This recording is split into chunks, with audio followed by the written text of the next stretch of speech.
And now, excuse me, live from the Steel Twins recording studio in beautiful Traverse City, Michigan, it's your boys, the Cannonball, the Cannon, the Steel Twins. Welcome, everybody. Thank you so much for joining us on this late Wednesday evening. It is 8:15. We told you we were going to get started about 8:30 or 8, depending on what happened first. But we're glad that you were able to come and see us. We're glad that you were able to carve a little time out of your day, whether it's now on your Wednesday night or whenever you decide, excuse me, we just ate dinner, whenever you decide to watch this after the fact. Of course, man. You know, we love doing these voice acting sessions week after week after week. It's truly an honor and a privilege. In all honesty, I certainly do. Uh-oh, we already have our first comment of the evening. Well, and our friend Scott Ryan says, and I quote, well, I have to go look up the book face here.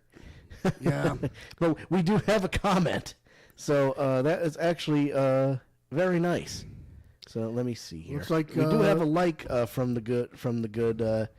Freytown. So actually, thank you so much. Very nice. So, says, when I am going to see that dominatrix. Very nice. When am I going to see that dominatrix defense attorney again? I love that she was immediately an angry German lady. Unfortunately, I don't think you'll see her for quite some time. I don't know if you check out our first video, our first couple videos in this new series, you will see a pretty stuck-up British princess, if you will, who turns out to be an assassin. But that's neither here nor there. So anyway, nope. Unfortunately, you won't see that, but you will see some pretty funny stuff coming on down the line. Oh yeah, trust me, you're in for a treat. All right, so okay, I got the book face up, so I'm gonna have to really keep on my toes here, because Homeboy is just gonna be throwing. I see the chat on the window. Yeah, finally loaded, for crying out loud. Holy smokes! I mean, what took so long? I don't know what took so long. All I know is that I'm ready to get this thing started. Me too, brother. What's okay? Oh! Before we do, yes. Obviously, we're going to be hydrating, regularly tonight. So, Our Family Purified Water is sponsoring this stream tonight unofficially. So, if you got a beverage at home, if you have a glass, if you have a bottle with a cap on it, or if you have a can, go ahead and pull the lid back on that. Hey, package. What time is it? Time to get bombed. Cheers, y'all. Cheers, mate.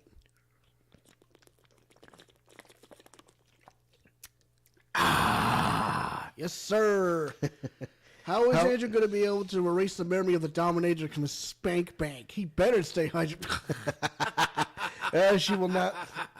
Francisca von Karma will not soon be forgotten, my friend. Nope. Not in the slightest. Nope. So, yep. Speaking of which, she's not in this game. I wish she were. But I said before, she won't be in this game. But you may, hopefully, during the course of the videos that you either see tonight or, in the past, you'll find somebody that kind of fits the bill. So, without any further ado, to the Bat Cave, or however that's called. So, I'm gonna pop this up. Ooh, if you're, by the way, if anyone out there in the universe is a fan of the Game Boy Advance, have I got some awesome news for you. On March 9th, which is tomorrow, March 9th, the Nintendo Switch online library will gain some more content in the Game Boy Advance and probably the Game Boy 2, but well, whatever. The most important thing is one of the things that they announced was Metroid Fusion. Oh, so yes. I love the background you guys have going on with the Switch. That thing is banging. Yes. I appreciate it. Yeah, it's great. It's good shit. Yeah, and if you listen to that music as carefully as you can, this nuts. Oh, it's great. The OST, the soundtrack for the previous Ace Attorney games that we did, Brady, this is freaking phenomenal. Yeah, man. Get it, look it up on YouTube. It'll tickle you. It'll tickle your pickle for sure. So, okay, we are about to begin the adventure of the clouded Kokoro. What the fuck is a Kokoro? Well, tune in and find out, kids. What do we say? Da da da da da da! Charge! Take it away, Sandman. Episode 4: The Adventure of the Clouded Kokoro. I begin to think, Wilson, said Sholmes, turning his head languidly in my direction, that there is more to this case than that which we have observed. The Omnibus Indeed, case. that there may be another part to this story that we are yet to discover. Spoiler alert, yes there will be. His eyes wandered, following the steam rising from his cup of herbal tea, leading him to the distant memory of that snowy evening. To the young lady collapsed on the pavement along Briar Road, and to the knife in her back. Lit in the soft glow of gas lamps, a most extraordinary scene had been set. And under the cover of a light fog, the curtain had risen silently on the insoluble mystery of our invisible killer. What could possibly have happened? Gee. Only one way to find out, folks. Here we are, 19th of February, 9:47 a.m. British Supreme Court, Lord Chief Justice's office. Does that kind of look like your boss's office, Scott? Probably not. Did you sleep last night, Mr. Naruhodo? No, not at all. It was an enormous hotel, wasn't it? The rooms were so luxurious, I felt like we were staying in a palace. And with all the gas lights twinkling, it was brighter than day, even in the middle of the night. What about the enormous beds? After my time on the SS Buria, I wasn't going to waste a single inch of that space. I spent the entire night rolling from one side of the mattress to the other. We will leave your minds open to that interpretation. Oh yes, it really was the sort of night you can only dream of normally. Except, when I learned that we owed £3 for the rooms, that dream quickly turned to a nightmare. Oops. Sorry about that. The building was so impressive and the entrance so inviting, I just wandered in without thinking. In a lodging house in Japan, that sum of money would put a roof over your head for a whole year. Oh, talk about the exchange rate. Holy crap. Yeesh. I did try, but I'm afraid I couldn't help my tears when we were presented with the bill. Ugh. Really am sorry. Well, never mind. We must find some more affordable lodging straight away, though. If we're not careful, our entire stipend will be used up until in 10 days or less. I'd probably say stipend, but that's fine. Yep. So anyway. Ugh. London is a scary place. Ah, good morning to you at this early hour. Feel free to leave feedback about our voices. Oh, yes, well... Good morning to you, Lord Chief Justice. We have come to report on the outcome of the trial at the Old Bailey yesterday. Susato sounds amazing. She doesn't bat an eyelid, even in the presence of the imposing Lord Strongheart. Yes, I believe you had a very comprehensive initiation into British courtroom practices. Oh, yes, it was very eye-opening, thank you. And in accordance with your instructions, Lord Strongheart, Mr. Naruhodo performed his duty to the end. Yes, I've already been apprised of events. You conducted a remarkable defense. You may consider the test passed. Oh! No longer are you a student from the Empire of Japan. You may henceforth claim to be a fully fledged lawyer. My country is delighted to welcome young talent from such a remote eastern land. Almost said island. Thank you very much. So, a lawyer now. Now, in view of your new appointment, I have a fresh case in mind for you. I'd like you to take it on at once. I trust that won't be a problem. Another case? Already? Nothing trains a lawyer better than practical experience. I'm sure I don't sense dissatisfaction, do I? Dissatisfaction? Yeah, that's what I said. Okay. It's just that yesterday's trial ended unusually. I haven't quite come to terms with it. What's to come to terms with? The man was cleared. What more were you hoping for?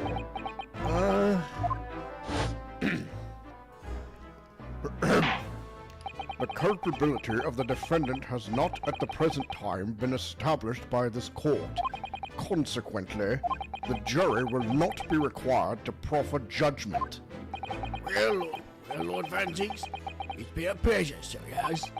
As for you, my dear fellow, I couldn't have asked for a better defense.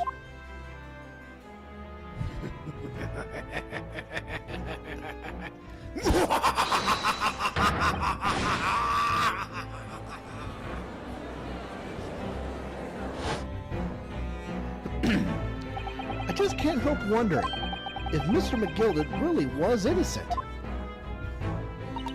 Mr. Naruhodo, It's just that I'd never managed to ascertain the truth.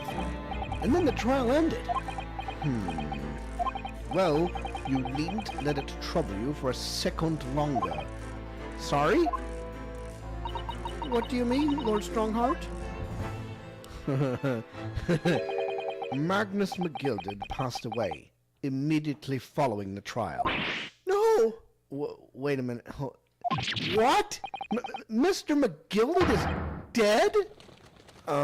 Hey, Package, I got a question. I mean, you got a question? Yeah, I got a question, and I will ask that to you tremendously. It goes something like this. What the heck is going on here? Just had to do it. Oh my gosh.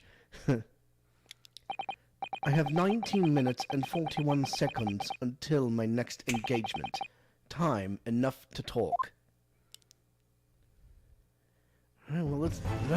All right, let's talk. Christ, I guess that's what we gotta do. Yep. I don't understand. What happened? How can he be dead? After the trial concluded yesterday, there was a great commotion in the Old Bailey. As you'll presumably recall, an omnibus had been wheeled into the courtroom. Yes, of course. That was the scene of the crime which Mr. McGilded had been accused of. Precisely. Well, while the bailiff's attention was diverted by some other matter, the omnibus went up in flames. No! How could such a thing have happened? That is being investigated as we speak. But already, the police have identified a corpse found inside the charred shell of the carriage as that of McGilded. That's awful! The man must have slipped inside whilst the bailiff's attention was elsewhere. That bailiff really needs to pay more attention. And how could that have happened? That is also being investigated as we speak. Thinking back now, immediately after the trial, Mr. McGilded did mention going back into the courtroom to look at the omnibus. If you'll recall. Well, I must be making tracks now. Just wait for the inspection. Sorry? What inspection? I'm going to examine the omnibus again, so I'm told. I also want to be present for it myself.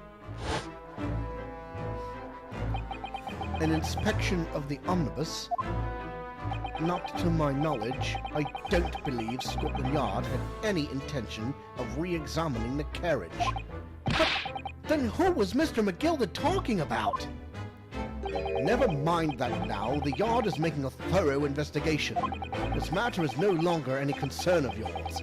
Leave it to the police. Poor Mr. McGilded. Well, there goes that. God, something really smells. It's fishy. Yep. Yep, like salmon. No, more like halibut. So, how did you find your first taste of our country's Supreme Court? Oh, well, I don't know. I mean, it was... Wow! Mr. Naruhodo means that the whole experience was steeped in the solemnity of a Great Britain's long history. It's really a world apart from our own judicial system in Japan, which is only a few short decades old. Wow, Susato-san is such a way with words. And you seem to have a way of failing to find the right ones. The judicial system here is the most advanced in the world. Learn all you can.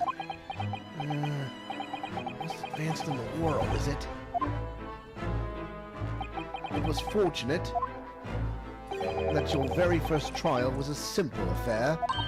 Simple? That was simple? As I believe I mentioned yesterday morning, it was a trial you couldn't lose. I don't mean to be contrary, Lord Strongheart, but the case was anything but simple. The circumstances of the case were so incriminating, I was stunned when I first heard them. In fact, I'm still finding it hard to believe that we managed to get a favorable verdict.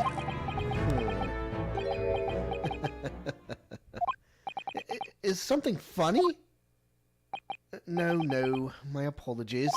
However, the fact is that you did receive the not guilty verdict you set out to achieve. And that can only be attributed to exceptional talent. Wouldn't you agree? Well, I don't know about that. Sorry about that. Well, never mind. You exceeded my expectations, I freely admit.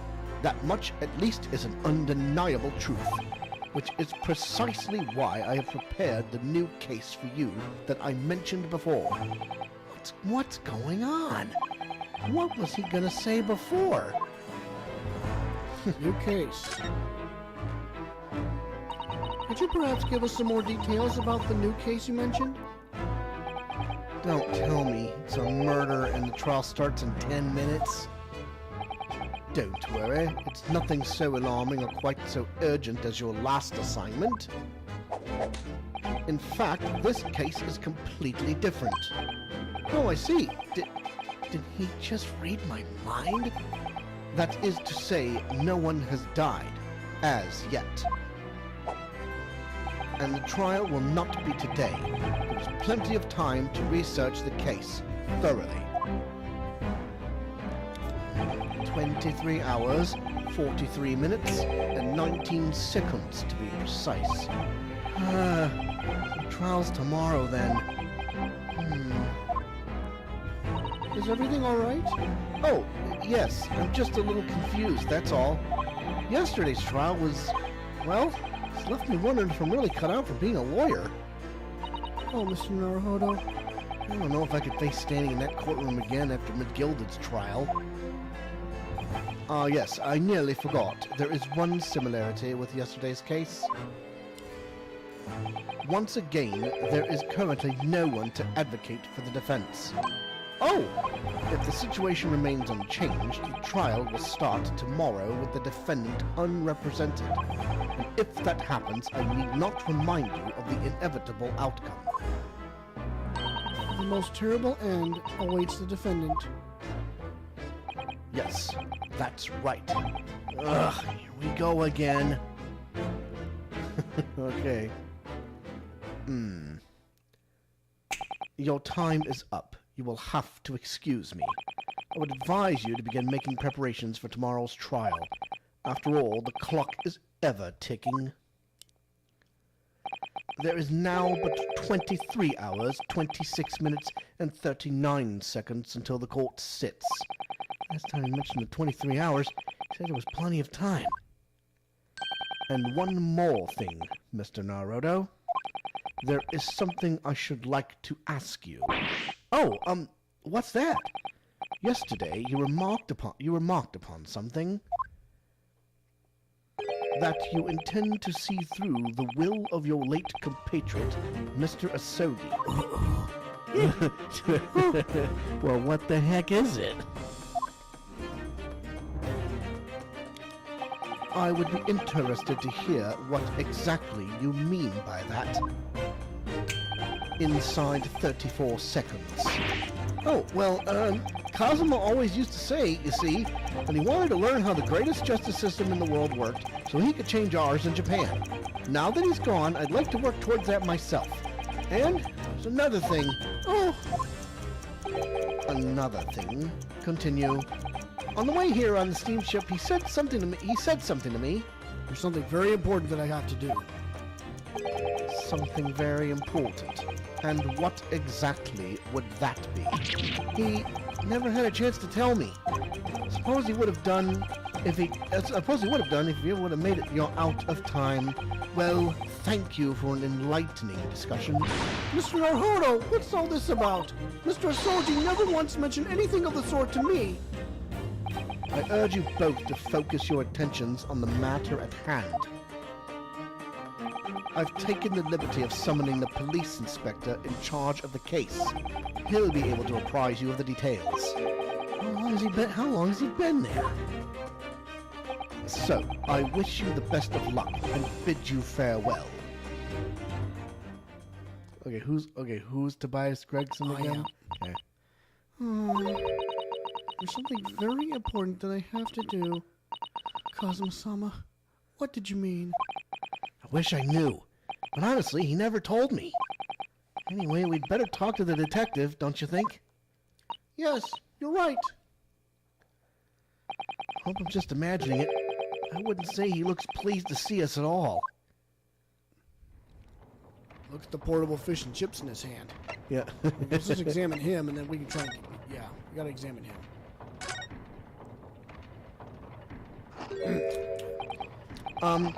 Could we trouble you? What do you think? Lovely weather, isn't it? What's the weather got to do with anything?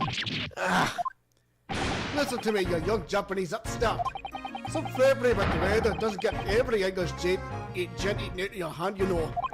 But Susato-san told me it was foolproof. I'm a busy man, very busy man. There's a crime scene to investigate. And I'm here having to get the likes of you talking to. Oh, I'm ever so sorry. Can you imagine what the other officers there will be saying? Haven't you correction anyway, have you? You know, he's too busy with the big wigs these days. I know because some bumpkin is dropping here on a joke from a country I've never even heard of. Hear that gripping soon? That's my reputation. The ad going to taunt us. There's no need to rip us apart as well. I don't believe we've been introduced. This is Mr. Ryunoske and Susato, a defense lawyer. It's a pleasure to make your acquaintance. I'm Mr. Naruhodo's judicial assistant. It's lovely weather we're having today, isn't it?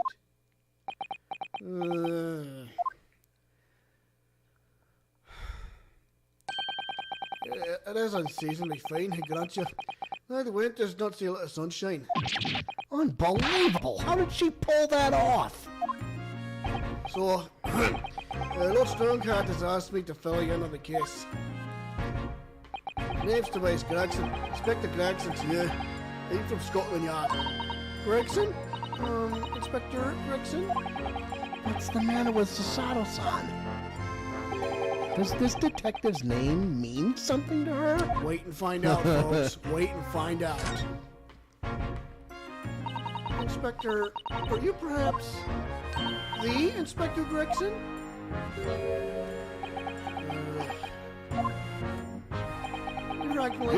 You're acting like you know this man, Miss Susato, but he's a London detective.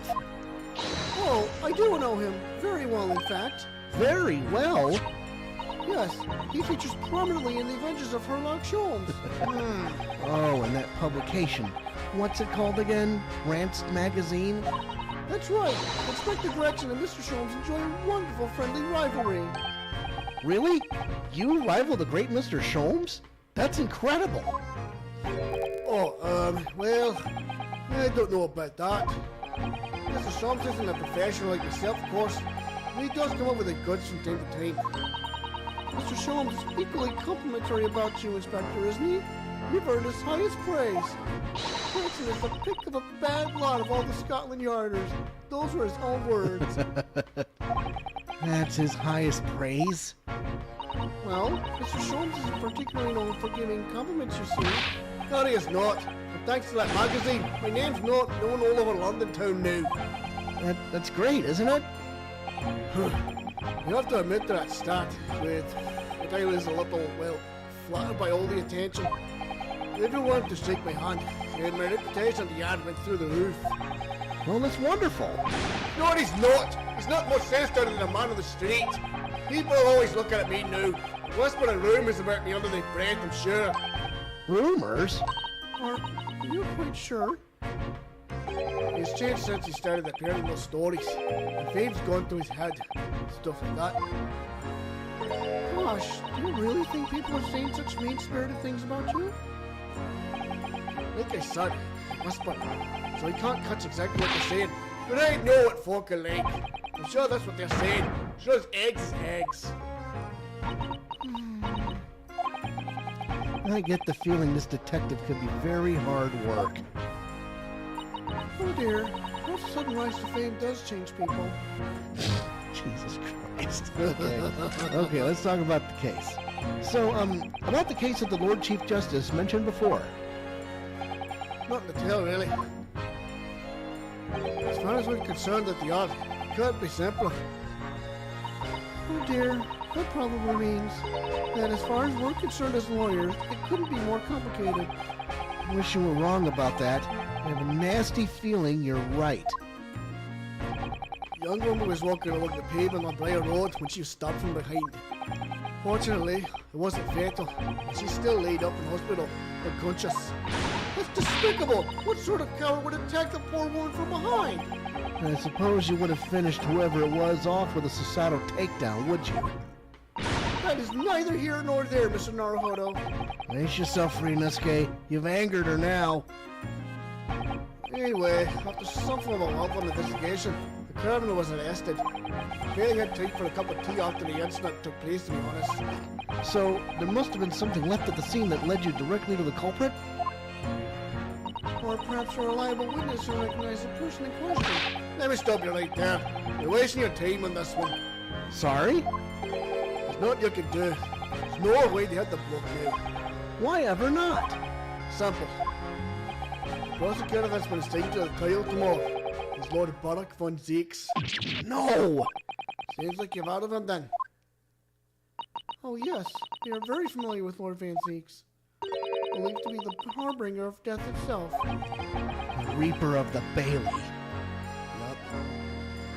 Reaper of the Bailey. Lord Barrett Van Zeeks, who we faced in court only yesterday. Mr. McGilda told us about him before the trial, didn't he? When Well, Van Zeeks stands for the prosecution. They I call think- the accused as sacrificial lambs. I think McGill said those words, so... Van Zeeks stands for the prosecution. They call the accused as sacrificial lambs. In every single trial in which he's been a prosecutor, the accused has been damned. This Reaper of the Bailey nickname, I suppose he's earned that because every defendant he advocates against is found guilty, is that it?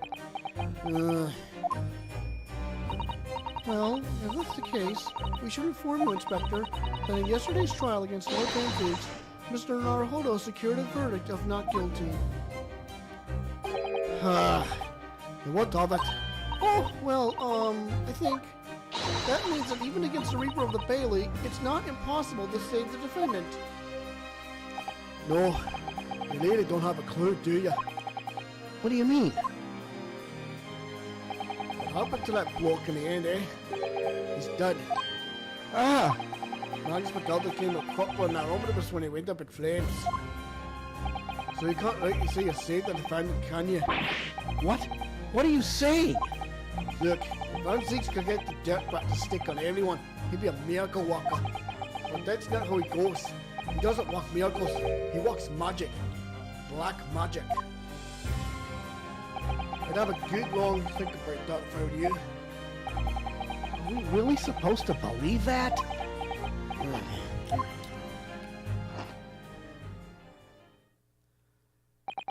Right, well, the fair journals are clustered and are very nearly out of chips. So we'll be heading back to the crime scene now. We're still carrying out a few investigations there.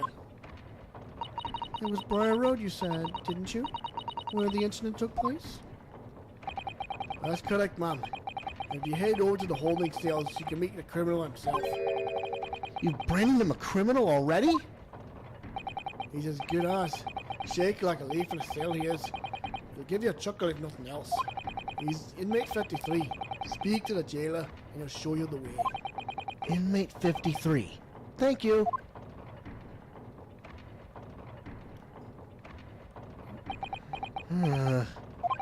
So there's no helping anyone against the Reaper of the Bailey, they say. Is something troubling you, Mr. Naruhodo?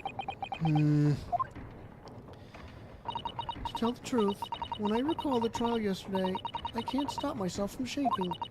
The idea of facing the Reaper in court again is... Well, if you think it's too much for you, there's no shame in turning the case down. That takes courage, too. If the man they've arrested is innocent, you could well imagine he would be shaking like a leaf in his cell. And I, for one, wouldn't find the sight of that funny.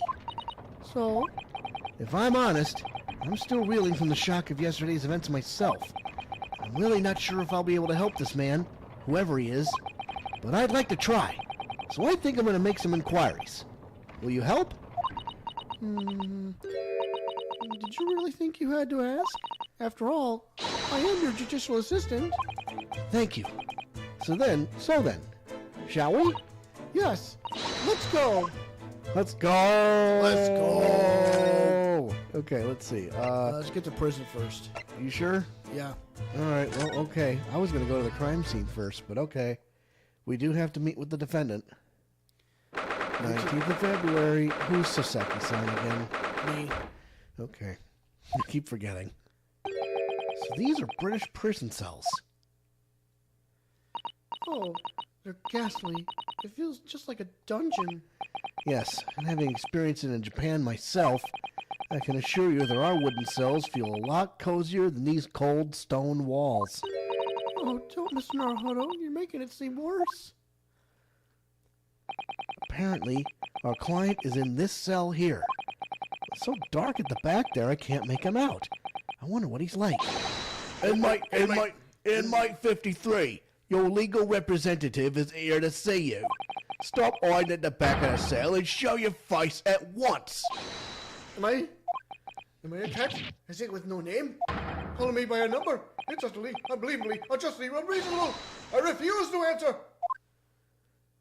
Oh, Mr. Naruhodo, what do you think is going on here? I have no idea. But I wasn't just hearing things, was I? That tirade of complaints was in Japanese. Yep. There he is.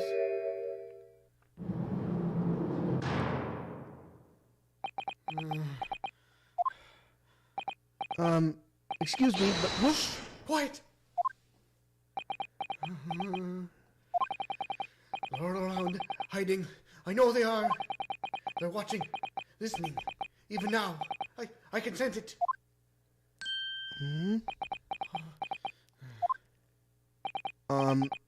Right. So, could I ask you who There exactly... you are! You've come to trust me, haven't you? Don't try to hide it. You're a ghost! A ghost?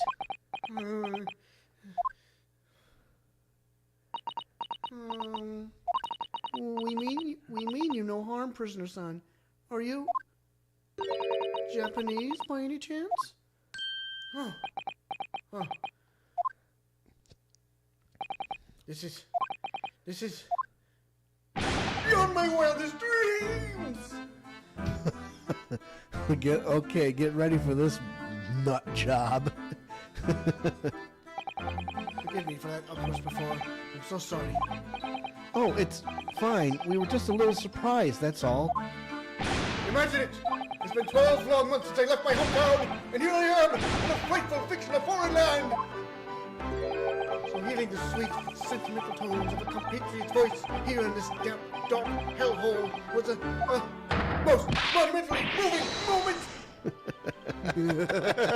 Oh, there's plenty more where that came from. Who could have guessed that this new client Lord Strongheart assigned to us would turn out to be a fellow Japanese?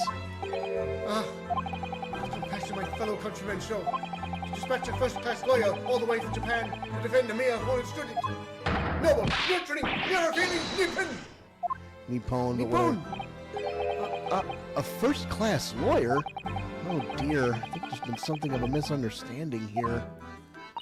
I wonder, would you be so kind as to tell us what happened? Why you've been detained as a suspect, for example?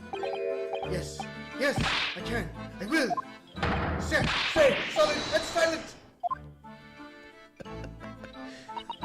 I'm not quite sure I understand what he means, but he seems happy. Yes, he does. Just hope he actually has a good reason to be. Thank you for your cooperation. I am a lawyer, as you said. My name is Ryunoske and And I am Naruhodo-san's judicial assistant, Susato Mikotoba. I am a visiting student sent here by our government. Notably, notoriously named Natsume! Sasaki Natsume. All right, let's talk to him. Okay, give me a second. Soseki Natsume-san. What an unusual name. Call me Sasaki, please. I'm a poet, you see. A writer of haiku. Something of a nom de plume. A nom de plume? You mean an alias? That's right, Naruhodo-san. No! Don't be so prosaic. It's much more refined than that. And haiku? That really reminds me of home. Did I hear you say that you were a visiting student sent over here by the government? Yes, that's right. A year ago, I was told to go and study English. First, I had to suffer that misery, and now this is beyond the pale. Suffer that misery? Did you not want to study here? No, I mean, I've had an interest in Great Britain for some years, of course.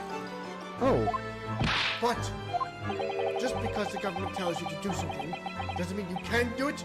No! What do you mean? If they told me to study English literature, that I could have understood. That's my field. But no, they told me to study the English language. Utterly, unbelievable, unjustly, unreasonable! well, doesn't that something? I'm gonna hold my tongue on that one. I see. Only the other day, I was told to send a report about my first year here. I attended a blank piece of paper. Write words on white washing!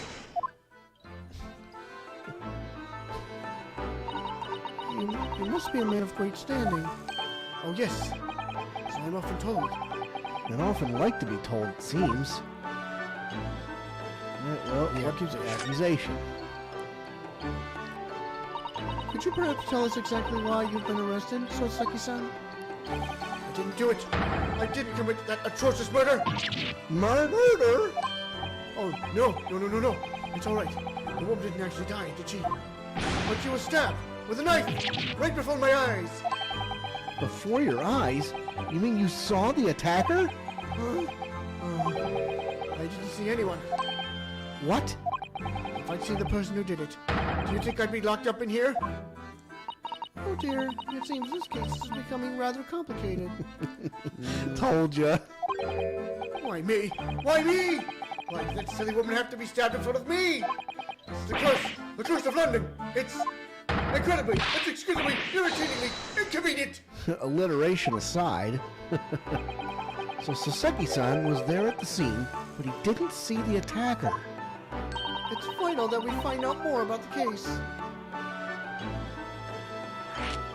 Alright, about the case. It was an accursed evening, just after the snow had started to clear and heavy with fog. I'd been to the bookshop to buy some books, and I was on my way back to my accursed lodgings. Sure the bookshop wasn't accursed too? As I was walking along that accursed pavement, I could make out the sole silhouette of another ahead of me. A woman, wearing a green overcoat she was, and just as I went to overtake her, she suddenly let out a little scream and collapsed under the cold, hard slabs of stone at my feet. How terrible! I called out to the woman, but she didn't move. It was like a ghostly, ghoulish, grim graveyard. Slight exaggeration there, perhaps. I was terrified. I had to get away from them. So I ran as fast as my legs would carry me back to my accursed lodgings. That's not good. They'll say it was shameful, I know, to run away like that. To call me Sasaki-san. Was the victim an acquaintance of yours? Don't be ridiculous. Do you think I know any of these fair-haired English? And a young woman at that? I'm diffident, shy, timid, unsure. I can't talk to people. I see. A young woman, unknown to Saseki-san.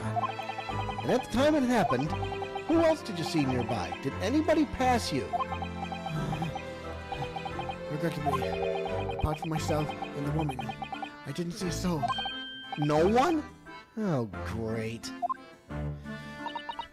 So the victim was unknown to you, and there was nobody else on the street at the time. That creates something of a conundrum, doesn't it? Hmm? What conundrum? Okay, let's talk about it.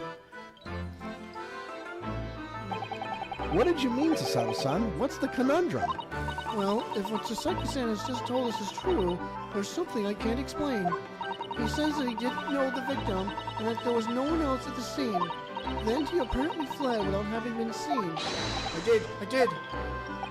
But if that's the case, surely this man has to be the culprit. Ah! You! What did you just say? Nothing. I didn't say anything. Oops. Perhaps I thought that a little loudly. Actually, that's not what was troubling me. What I was thinking was, how did Sasaki-san actually come to be arrested? Sorry? He didn't touch the victim, and there was nobody at the scene to see him. So how did the police ever discover that he was there in the first place? Oh yes, she's right. It was him. That accursed great detective. He led the police to me. Of all the bad luck. Accursed great detective. Could it be? I shall never forget that man's name as long as I live. With his haughty laugh and his self-proclaimed greatness. Brass, big-headed, busybody, be gone! May you be cursed to the end of your days, Sherlock Holmes! I knew it! Mr. Sholmes? Oh boy. Well, I didn't expect to hear that name from this man's lips, that's for sure. It was the morning after that nightmare I unfolded on the pavement before me. I was gnawing on a silver of hard cheese, and some men suddenly burst in through the door. They started shouting at me. This is the police! Put the weapon down! Yes, it was a thin silver, and yes, it was hard. But I wasn't eating a weapon. Disgusting, dietary, discriminating devils! You clearly had a trying morning yesterday. And there he was, in the middle of all the policemen, grinning like a Cheshire cat. That's Sherlock Holmes! It's actually just Sherlock Holmes. He's English. I've since found out that he's a famous name in detection here in London. Yes, the great detective is really very well known. And his overly sharp mind managed to deduce my whereabouts, apparently. He thinks I'm the knife-wielding madman. Me? This weak, stupid kitten of a man? I wonder what great deduction process led him to his conclusion this time.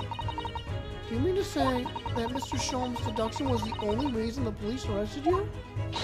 That would be really most unreasonable. Well, the thing is, I was thrown into a panic and they barged their way in. Of course you were. That's only natural. I was terrified and trembling. They kept throwing question after question at me. In impossible English.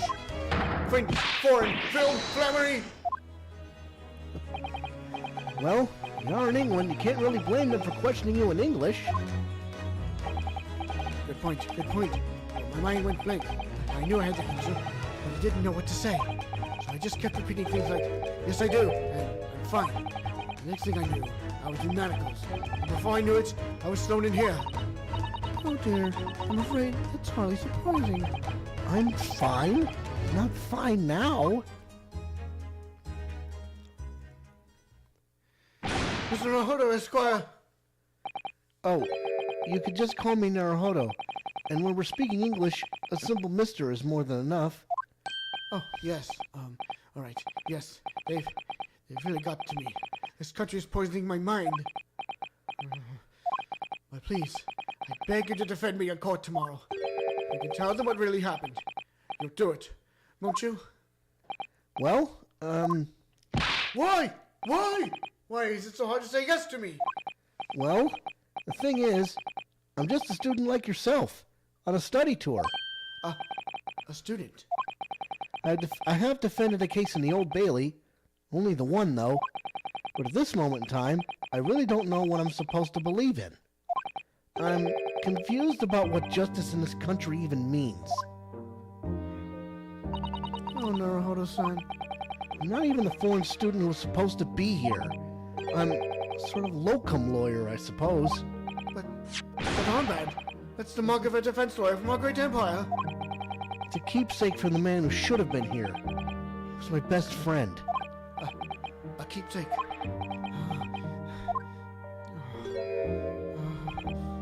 I know exactly what they're saying about me.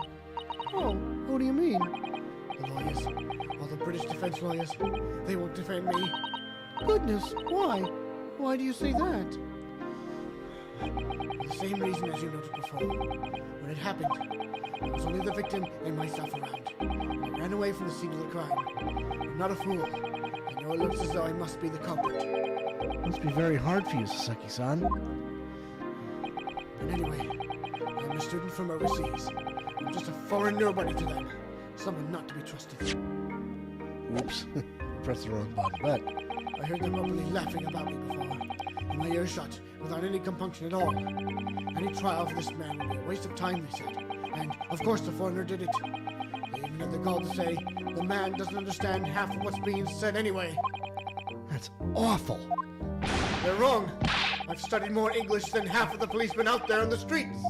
I've traveled halfway around the world to learn about these people's country and its great history. But no one here wants to listen to a man with a strange accent. They all hate me. So, at the very least, I'd like to entrust my fate to someone who can listen to me in my native tongue. You could do it, couldn't you? When I look into your eyes, I can see it. I can see what you've been through. Sasaki-san, it's just that...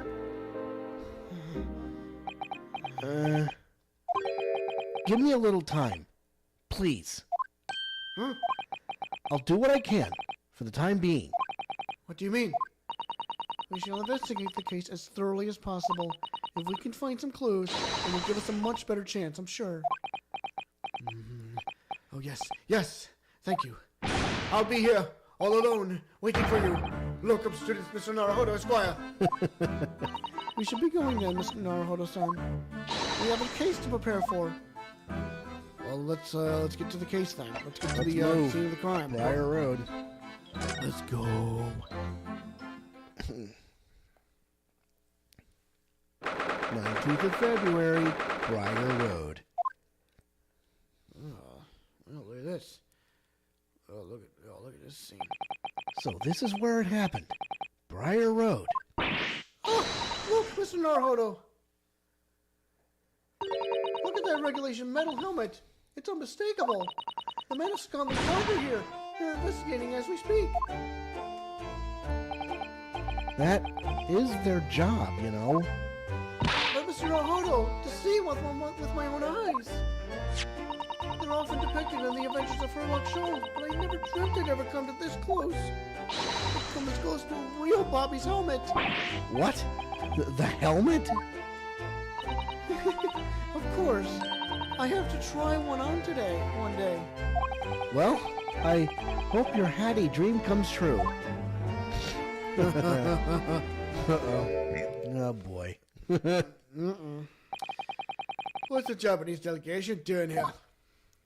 Oh, Inspector Gregson. This isn't on the tourist trail, because I'm fairly sure you're well aware. Yes, of course. We're here to investigate. So you've been through all the fields then. What do you make of the criminal? He's not a criminal, as you put it, Inspector. He's a suspect. Huh? Let's see about that. You Japanese like to stick together, I suppose. Well, do what you will. Doesn't bother me. Rogues in court tomorrow, whatever happens. The verdict's a foregone conclusion. Ugh. Stone cold air of rejection. Take heart. London at this time of year is full of stone cold air. That makes it worse somehow. Well, let's talk to him, see what else we can find out about it. Tell me about Scotland Yard, Inspector. Ever since I read about it in the Adventures of Sherlock Holmes, I've been fascinated by the place. The Yard is the most sophisticated policing organization you'll find anywhere in the world, man. Oh, and you know I've always dreamt of wearing a real Bobby's helmet. Does make him look the part. Seeing that policeman there with his helmet on, certainly get the sense that this is a man who will take no nonsense in his duty of protecting the city. Oh yes, doesn't he look wonderful? Being a London hub Bobby is hard going, I can tell you. Oh really? First thing in the morning, you know what he does? Goes round and rouses all the labourers in his beat so he can get off to work. What? He wakes people up? Yep, raps on the windows in the lock hole. Did it myself going back a bit. I had no idea. Bobby works for the people of the town. It's just another one of his duties. After that, he starts tirelessly patrolling the streets all day long. He has to come 20 miles a day. That's our regulation distance. I can't really imagine how far that is, but it sounds like a long way. Let me see. 20 miles. That's approximately the distance from Tokyo to Yokohama. On foot? That's definitely taking things a step too far. And when it gets dark, of course, he has the important job of lighting all the gas street lamps. Oh my. I suppose in between all those duties, Bobbies are expected to investigate cases as well. And chase after criminals trying to evade the law. I'm not sure you could call it in between exactly. More alongside. But yes, we're expected to handle those jobs as well. We do have men killed over the time, I admit. I was stripped of wearing one of those helmets, as I said. But it's with a heavy heart that I shall have to relinquish that dream to you, Mr. Narhoder. Your heavy heart will be my heavy head if you do. Jesus Christ. About the case. It happened at around 5 in the evening 2 days ago. Just there on that open bit of pavement. The victim, a young woman, was stabbed with a blade from behind. Is it right that the lady is still unconscious now? You mentioned that she's being treated in hospital. I never said she was a lady. Truth is, unless she comes around pretty smartish, we won't be able to find out much about her law. Suppose that means they haven't been able to take a statement from her, of course. Here's a map of the local area I happen to have on me. You can take it if you want. Really? Are you sure? It's yard policy to give lawyers defend its suspects in the odd bit of information and go on. I haven't actually accepted the job yet, but still. Thank you, Inspector. We gratefully accept. The local map has been entered in the court record. Anyway, as far as we know, there's no one else on the scene other than the victim and your fellow countryman. So who did it, do you think? Not much of a head scratch, is it? Well, I know Mr. Natsume is also claiming not to have seen anyone else around, but just because he didn't see anyone, it doesn't mean we can be sure that nobody else was present. Sorry to tell you, but we most certainly can be sure. How? Because, ma'am, the precise moment of the stabbing didn't go unnoticed. What? We have 2 very reliable witnesses, no less. Ah! It was a typical foggy London day, and your client obviously didn't see them. There were witnesses now? Oh boy. Witnesses. Who are these witnesses, Inspector? A fella and his wife, and the man's one of the most reliable and respected citizens in all of London. He's a cop with the Scotland Yard. Ah! A policeman? That might change things. And this policeman just happened to be there at the exact moment the woman was attacked. Nothing peculiar about that, man.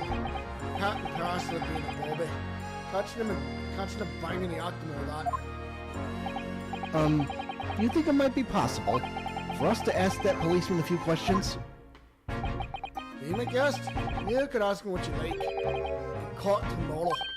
Oh, If not done, he'll be summoned as a witness. But I'll give you something to look forward to. that's that then.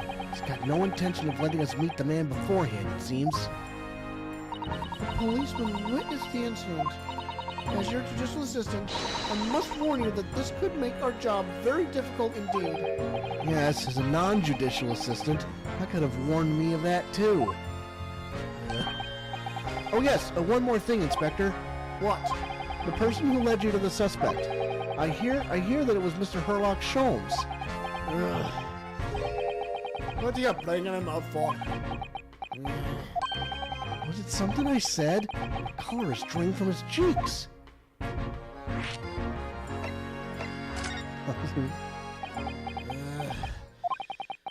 Who did you hear that name from? Oh, well, it was Mr. Natsume who mentioned it. He said that Mr. Sholmes was with the police when they entered his lodgings. I'm sure it was a result of one of Mr. Sholmes' inspirational Greek deductions. Fatal Fadl! Ah! The man's an amateur, and I'm getting sick and tired of him throwing his mug everywhere. Oh, I don't know where he gets his information from, but he turns up at the scene of the crime, wanders around spouting incomprehensible rubbish, and before you know it, he claims to have solved the case. yes, he's quite astounding, isn't he? He is a great help to Scotland Yard, though, isn't he? Gabble, gabble. Ah! You ever seen this before? Oh, yes, that's Ranced Magazine. A wonderful publication in which the adventures of Herlock Sholmes appears. Yes, well, that wonderful publication, as you put it, seems fit to include several of the yard's detectives' make stories. And the so-called great detective makes a mockery of all of us. If you ask anyone at the yard, it's a misadventure to be included in any Herlock Sholmes tale at all. Well, I suppose there is an element of that. We want to get sacks off, any one of us, always be thrown by the public thanks to that obnoxious detective. The man's as dangerous to us as Scotland Yard as he is to all our criminals. That can't really be true, can it, Inspector? Clearly, the great detective and the police have a complex relationship. They always butt heads. That twitchy Japanese bloke goes on trail tomorrow. You going to defend him or not? Well, Makes no difference to me. But he would just say this. No London lawyer will worth his salt would touch that case in a barge pole. because the prosecution is being handled by the Reaper of the Bailey, you mean? There's no way to save the man now. It's a waste of time playing. It's all a bit staged though. Sorry? The Reaper. He hasn't appeared in court once for a good few years now. Yes, I did hear something to that effect. The only people he usually bothers with are real scum, master criminals, violent ones. Master criminals? The violent ones? That's right. He handpicks his victims. Only deals with those guaranteed to go to the gallows for their sin. But Mr. Natsume wouldn't hang for what he's accused of, surely. That's just my point, Sunshine. Yes, the old woman was stabbed, but it didn't kill her. Couldn't even say the intent was there.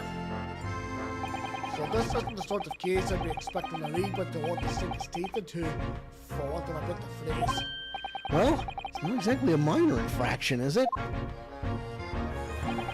No, there's got to be more to it. For some reason he's taken an interest. Really? What sort of reason, Inspector? Hang on to your hats, folks. I think I can tell what's going on inside the head of that Lord of Darkness. I'll have to ask him myself at tomorrow's trial. Are we really going to have to face the Reaper again? The Lord of Darkness, as he put it? Alright. It's been an hour. Well, I don't think we're going to get any more useful information out of the detective. Inspector. Yeah. Mr. Rohoto, can I make a suggestion? Oh, yes. What is it? Well, it seems to me that we must speak with him about this. By him, do you mean Mr. Sholmes? Yes, Mr. Herlock Sholmes. Exactly. Look at those shining eyes. You can't wait, can you? Well, Mr. Natsume did blame Mr. Sholmes for all this, didn't he? Yes, he did. He really did. Which makes him an involved party in the case. Are you just going to ignore that? I hope not.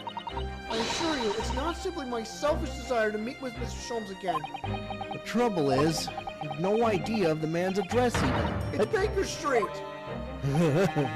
How do you know that? It's in the stories, of course. 221B Baker Street, the most famous address in the world. Oh, I see. Well, there's nothing to stop us from going, I suppose. Better try to find our way there before Susato-san gets any more excited and unpredictable. Hurrah! I'll summon a carriage. So we're to have a reunion already with the great detective, Mr. Herlock Sholmes. Well, what are we waiting for? Watch, how do I wait? I want to examine real quick, and I want the cop to stop me. Hang on. That's one of the officers in Scotland Yard. Police are making sure the crime scene, and I want to be the cop. Okay, too. fine. It's making sure the crime scene is undisturbed. I have a feeling if we wander too close, we'll be clapped in irons. I think perhaps you're being a little overcautious. We've done nothing wrong, so we have no cause for concern. Oh no, I'm not getting caught out again. Twice is enough. Twice I found myself in handcuffs despite not knowing a thing about what was going on. Yeah, I remember that case. Those cases. Yes, you've had some dreadful experiences. I'm sure it's that wide-eyed look of panic you're so prone to. It does you no favors at all. Ugh. Alright, well, okay. Well, there's a carriage here. Let's take a look at this. Oh, that's a Scotland Yard carriage. They use vehicles like that to rush to crime scenes and cart away criminals. You're very well informed, aren't you? It's long been a dream of mine to ride one of those to the streets of London. Well, just pick up a stone and throw it through one of the windows then. But that would mean being arrested in order to ride it, wouldn't it? Still, if it's the only way, help me find a good stone. No, I wasn't serious. What's that? Oi! This patch of pavement must be where the incident occurred. Yes, it's a very wide open space, isn't it? That's true. I can't see anywhere an attacker could have been hiding. Oi! What are you foreigners doing here? Ah! Oh, we, just investigating, so you know, conspiring with that mustache fella from Japan, are you? Conspiring? Come here to destroy evidence, have you?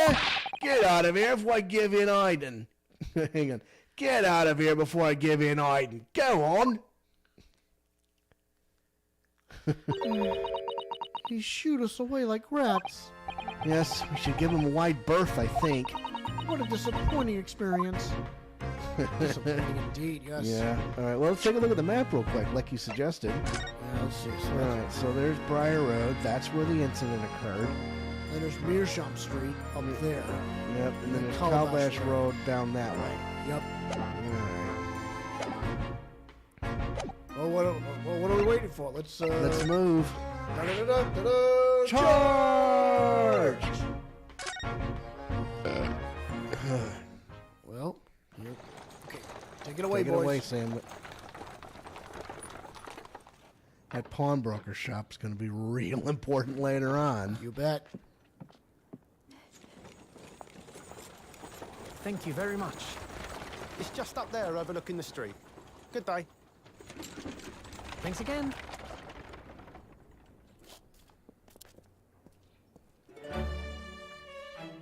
This is it. The residence of Mr. Herlock Sholmes. It's beautiful, ain't It's magnificent, really.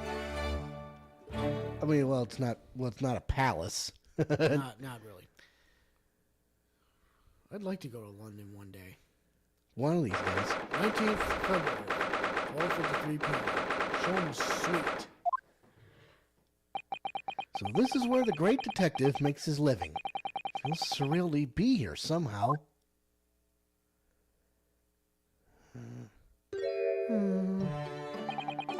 Is it as described in the stories, Mr. Sato? Susato-san?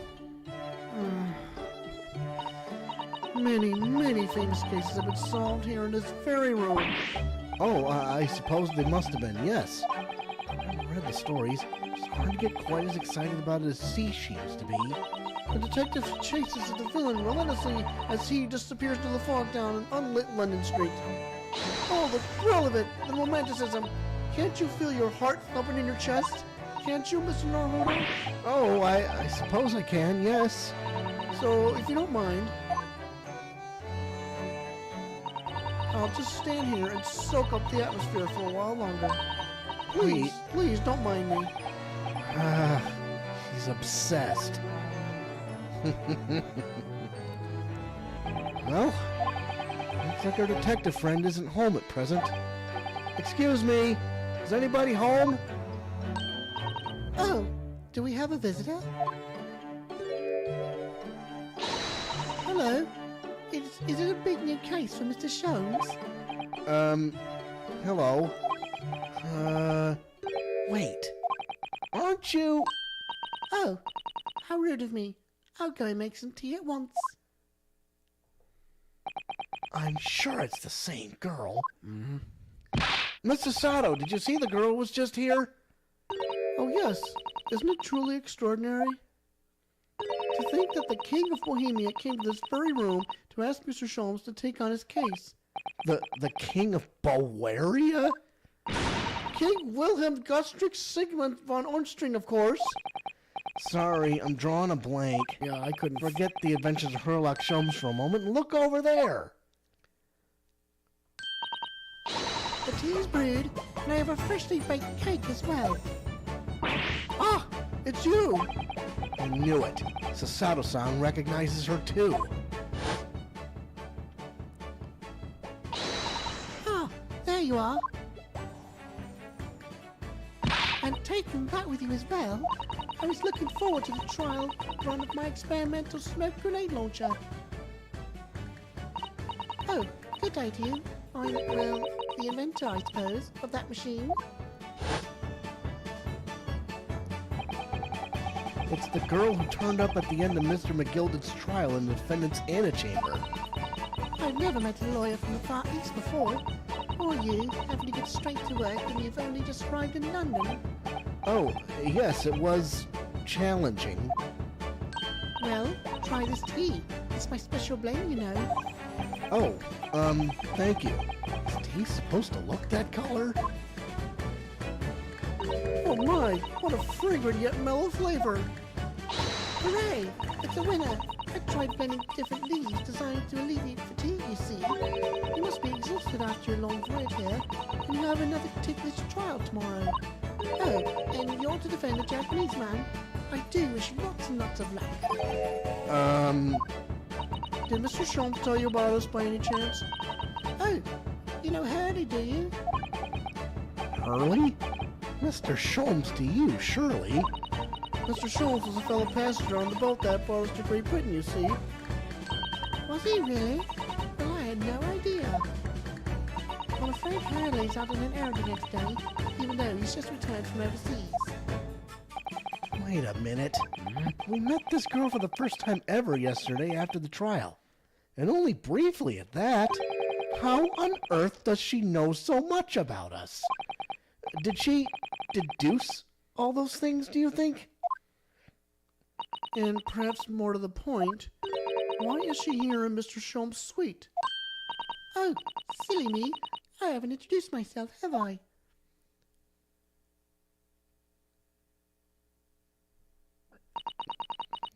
It's a great pleasure to meet you both. My name is Iris Wilson. I live here together with Hurley. Ah, Iris, is it? What a lovely name. What? What's the matter? No, wait. This can't be. Did you just say that your name is Wilson? What's the matter with Susato-san? Why is she so flustered all of a sudden? Yes, that's right. And what are your names? Oh, I'm Ryunoske and Susato, a lawyer from Japan. Oh, sorry. I'm Mr. Naruto's judicial assistant, Susato Mikotoba. It's wonderful to meet you. Lovely. Susie and Runo. Got it. Susie? And Runo? more to this girl than meets the eye. I have so many questions for her, I don't know where to start. Yes, and so do I. All right, well, let's get to talking. Yeah, talk to her. It was you that we ran into yesterday, wasn't it? At the Old Bailey. Yes, that's right. You were ever so helpful. Thank you so much. Oh no, not at all. I'm so sorry we couldn't have been more welcoming. Though at the time, we did have a rather large gun pointed at us. Ah! Like this? You put that weapon down right now, young lady. Think back now. You left with Mr. Strahd in tow, didn't you? Oh yes, an awkward witness, Gina Lestrade. Oh, Ginny? Yes, she's a professional pickpocket. So we found out. It was very naughty of her to pinch my invention like that. Are you referring to the trial-disrupting gun-like contraption? Exactly. So I followed her, you see, to get it back. Perhaps I should think about fitting a self-destruct mechanism in my inventions. This girl is dangerous. Anyway, I brought Jean back here after that, so she could apologize to my trusty technician. Sorry, your technician? Hurley, of course, silly. Hurley? Yes, Herlock Sholmes. We live here together. I had no idea the great detective had such an interesting young daughter. Hold up, kids. Wait a minute. Yep. Daughter? Not likely. What? I wouldn't call him Hurley if he was my father, would I? Well then, what is your relationship with Mr. Sholmes? Well, I expect you found out that lodges of any kind in London are very expensive. So the solution is to share the cost of a partner, a roommate. Your roommates? I hope you don't mind me asking, Iris, but how old are you? 10 at last this year. Well, what of your mother and father? Oh no, they're not around. Oh, I see. Wonder what the story is there. Buckle up, boneheads. When it comes round, you'll know. So anyway, y'all have no idea. Nope. No idea. Our lips are sealed. Listen, Oh yes, there's something I must ask you.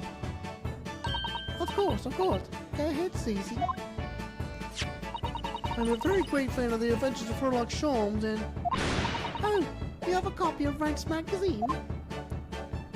Yes, I read every issue. It's delivered all the way to Japan on a ship. Oh, this is so exciting. My stories are being read on the other side of the world. my stories? What? That's right. Hurley's always solved such amazing cases, you see. And he tells me they really are quite fascinating. Wow. It would be such a shame if I was the only one who ever heard them, don't you think? Goodness! Last night, he was telling me all about a new case he just saw from a steamship travelling from faraway land. So I was just in the middle of typing up the manuscript for the next issue before you came. So you are the author? Yes. I'll let you in on a secret if you like. I'm going to call this next adventure The Speckled Band. The Speckled Band? That's certainly very familiar. Yep, remember that case? Mm-hmm. Of course, I always change one or two details in the stories, here and there. This time, I had the idea of making a venomous snake be the cause of all the trouble. Oh, that was Mr. Sholmes' first thought as well, actually. Yes, and of course, I know that a snake might not be a credible fit for the facts of the case exactly, but it's a story. Some poetic license is justified to make it more thrilling, I think, don't you? So, do you mean to say, are the stories about Mr. Sholmes that are published in Rance magazine all written by me? Yes. my wonderful and very modern typewriter. But all the stories I've ever read are written by a doctor of medicine, Dr. John H. Wilson. What? What the? Susato-san's getting more and more worked up. Oh, yes, that's me. I mean, my name really is Wilson. But what about the doctor of medicine part? That's all true too. I am a doctor of medicine. No! At 10 years old? You smell that? At 10 years old. Well, that's quite incredible. Yeah, that does smell a little fishy. A little. Yep, just a little. But, Dr. Wilson is an English gentleman. Oh, yes. I did alter the setting slightly for the stories to be more compelling. Oh, Well, it sounds a little strange, doesn't it? A great detective with a 10-year-old girl in tow. I suppose it does, yes. poor Susato-san. She looks like her whole world is just falling apart. Hold on, I gotta hydrate. Yep.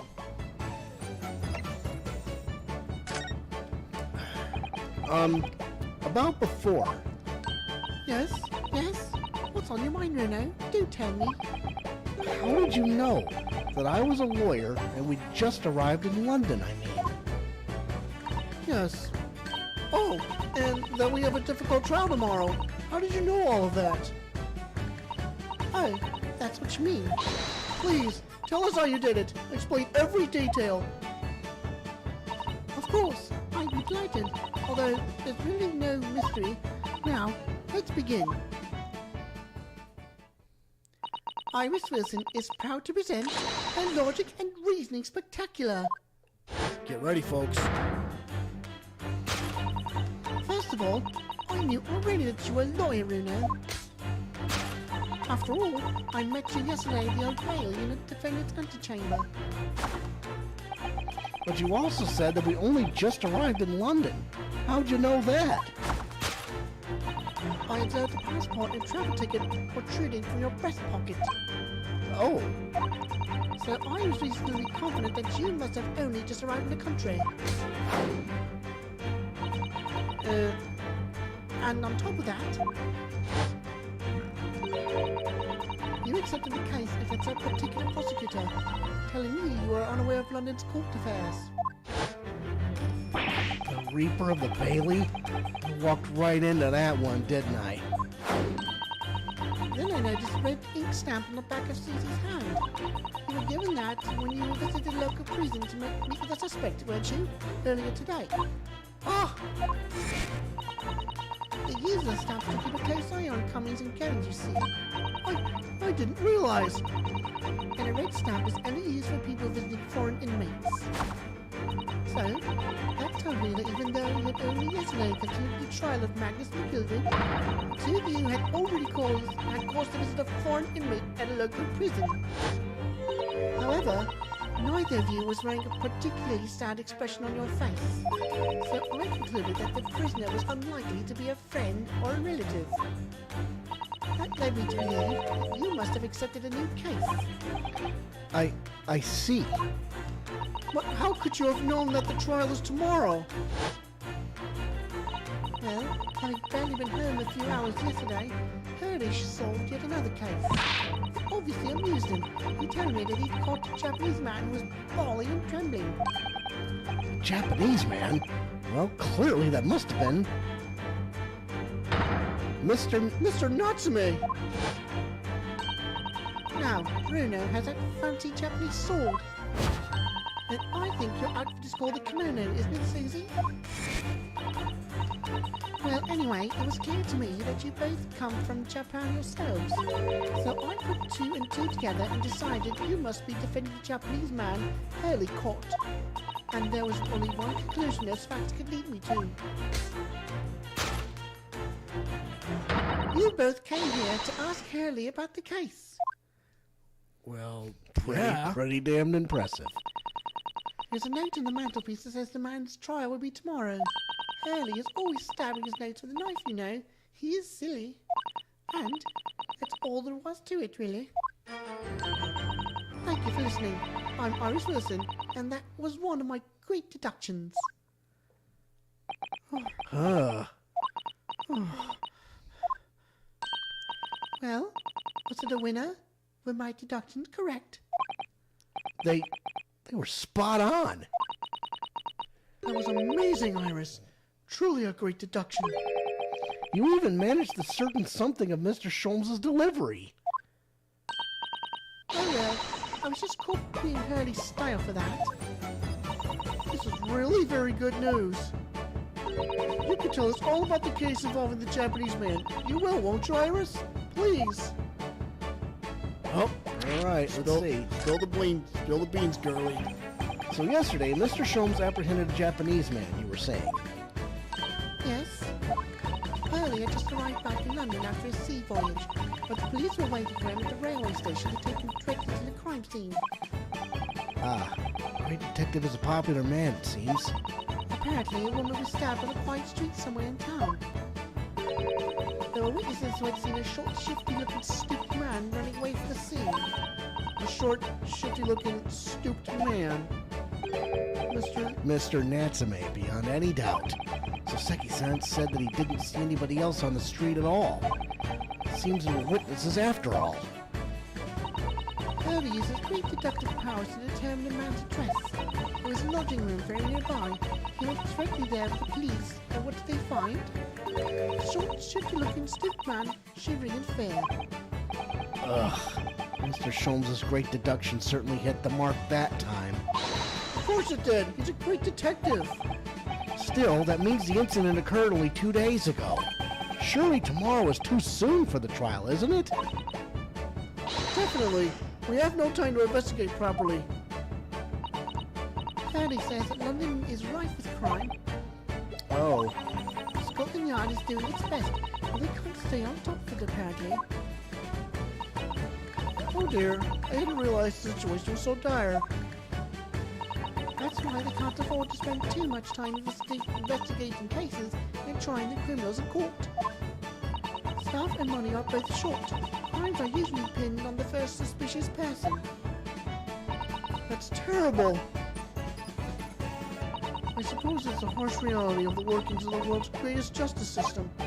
I suppose it is. But in that case, I don't hold out much hope for Soseki-san.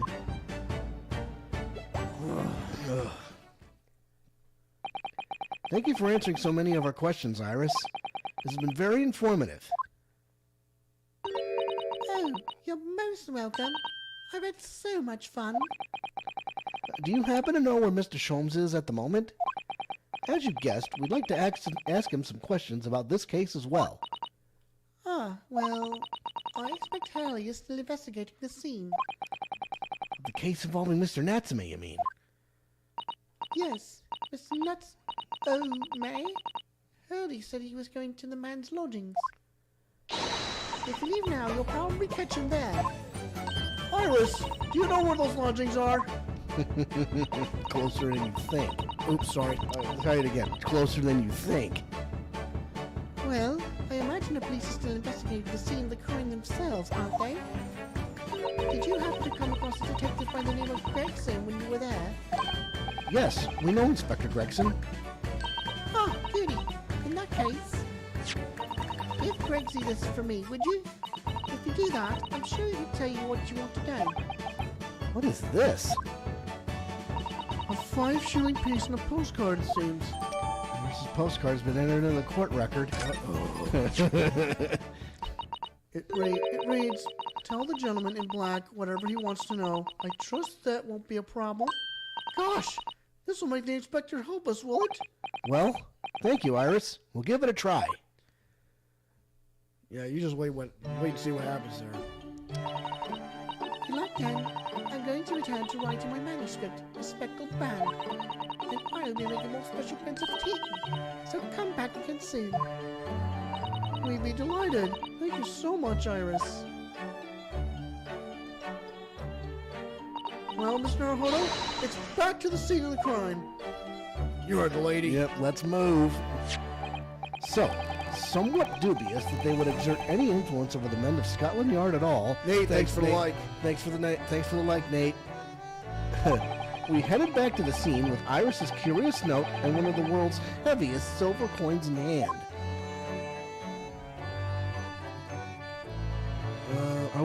Wow, it says to be continued.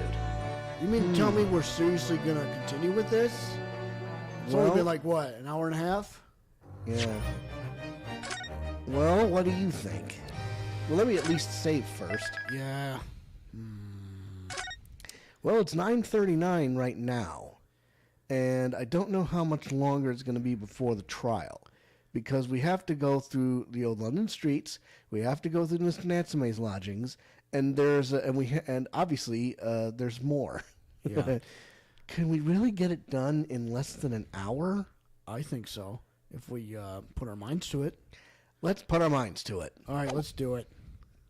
Now, granted, I can't say it's going to be half an hour, but 19th of February, 2:38 p.m. Briar Road. Well, you did say an hour, but... It looks as though the police are still here, carrying on with their investigation. Perfect. So let's find Inspector Gregson as quickly as possible. Yes, let's see if he'll take a break from his chips to look at that silver tip Iris gave us for him. Well, There he is. let's present it.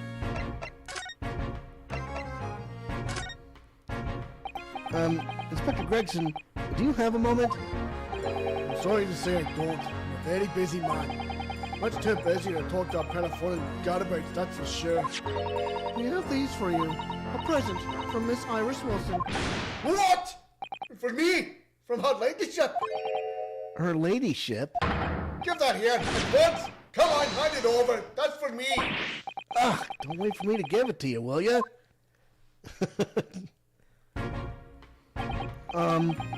What was that coin exactly? It's a silver crown, obviously, but it's a lot more than that. It's an appearance fee, that's what it is. An appearance fee? Oh, I see. You mean... That's right. For the adventures of Sherlock Holmes, the ladyship always offers me a little financial award for featuring me every time. Yes, of course. I know all about your exploits, Inspector. I read them avidly. Of course, not using my name without me say so does make me the butt of a lot of unpleasant jokes, but still. I am sorry, Inspector. That must be difficult for you. Never even mind that. So, what do you want to know then, eh? Sorry? Tell the gentleman in black whatever he wants to know. Trust that won't be a problem, it says. Well, obviously it's not a problem. Go on, bring it away. What do you want to know? Well, if you wouldn't mind, Inspector, we'd very much like to know the address of Mr. Natsume's lodgings.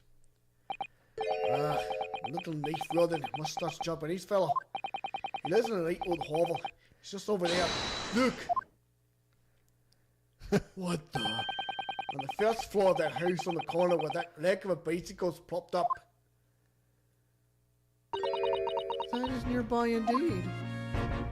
If I remember rightly, the landlord is a Mr. John Garrideb. Right, well, if you see her again, you make sure you give her the greatest amount of regards. You hear? You mean it? You tell her that Gregson sends his very best wishes. Don't worry, Inspector. We will. Goodbye for now then. And long live her ladyship. Well, at least he told us what we wanted to know before he left. Yes. So then, shall we go and see what we can find in Mr. Natsume's lodgings? Definitely. All right, let's go. Let's What move. are we waiting for? A new location has been added. Da-da-da, Charge!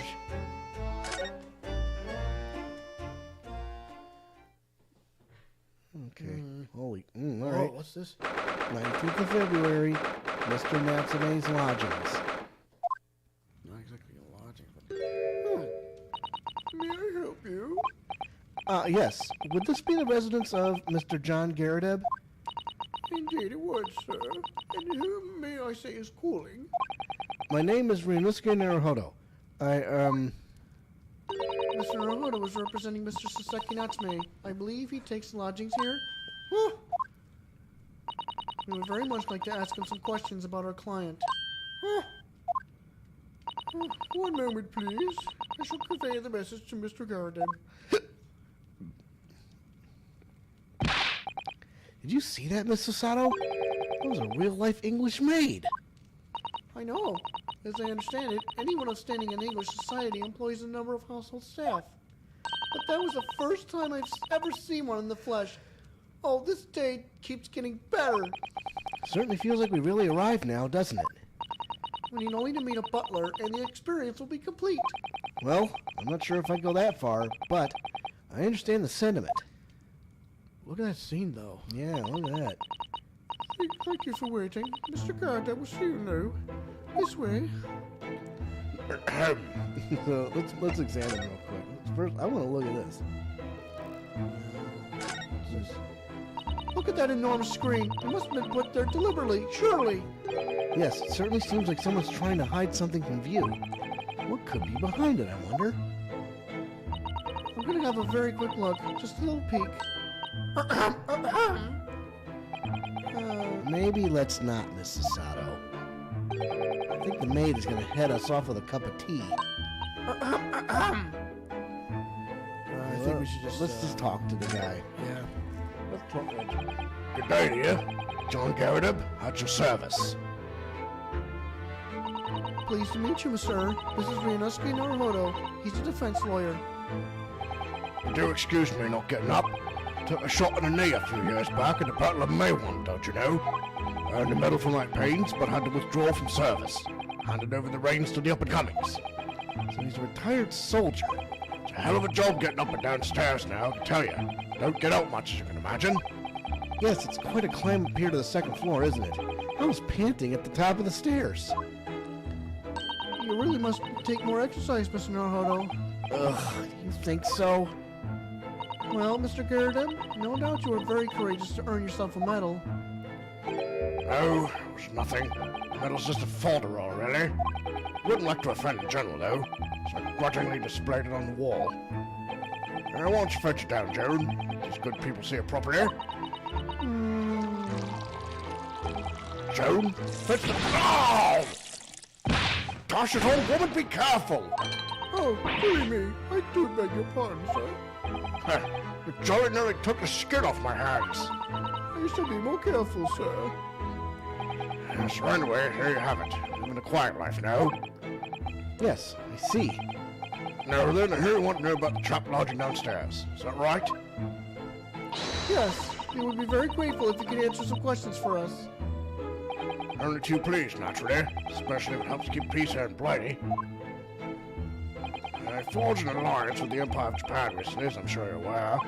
So this case very much in the public eye, as it were. Oh, is it? Even had some famous detective poking around, you know. In this old house, would you believe? Yes, Mr. Sherlock Holmes. Could have been. Didn't catch the chap's name. Not really my cup of tea, all that detective business. Oh, but you have a copy of Rank's magazine here, so... Eh? Huh? No, Anyway, the chap's investigating the foreigner's room as we speak. So he's in Sasaki's room. That's bally nuisance what it is. Whole neighborhood's twitching its curtains now. I don't like all this fuss.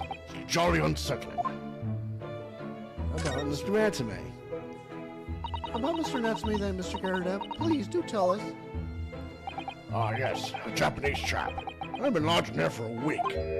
Oh, just 1 week? So he moved in very recently then. I have 2 lodgers most of the time, one on the ground floor, one just below us. First floor room came for a week ago, see?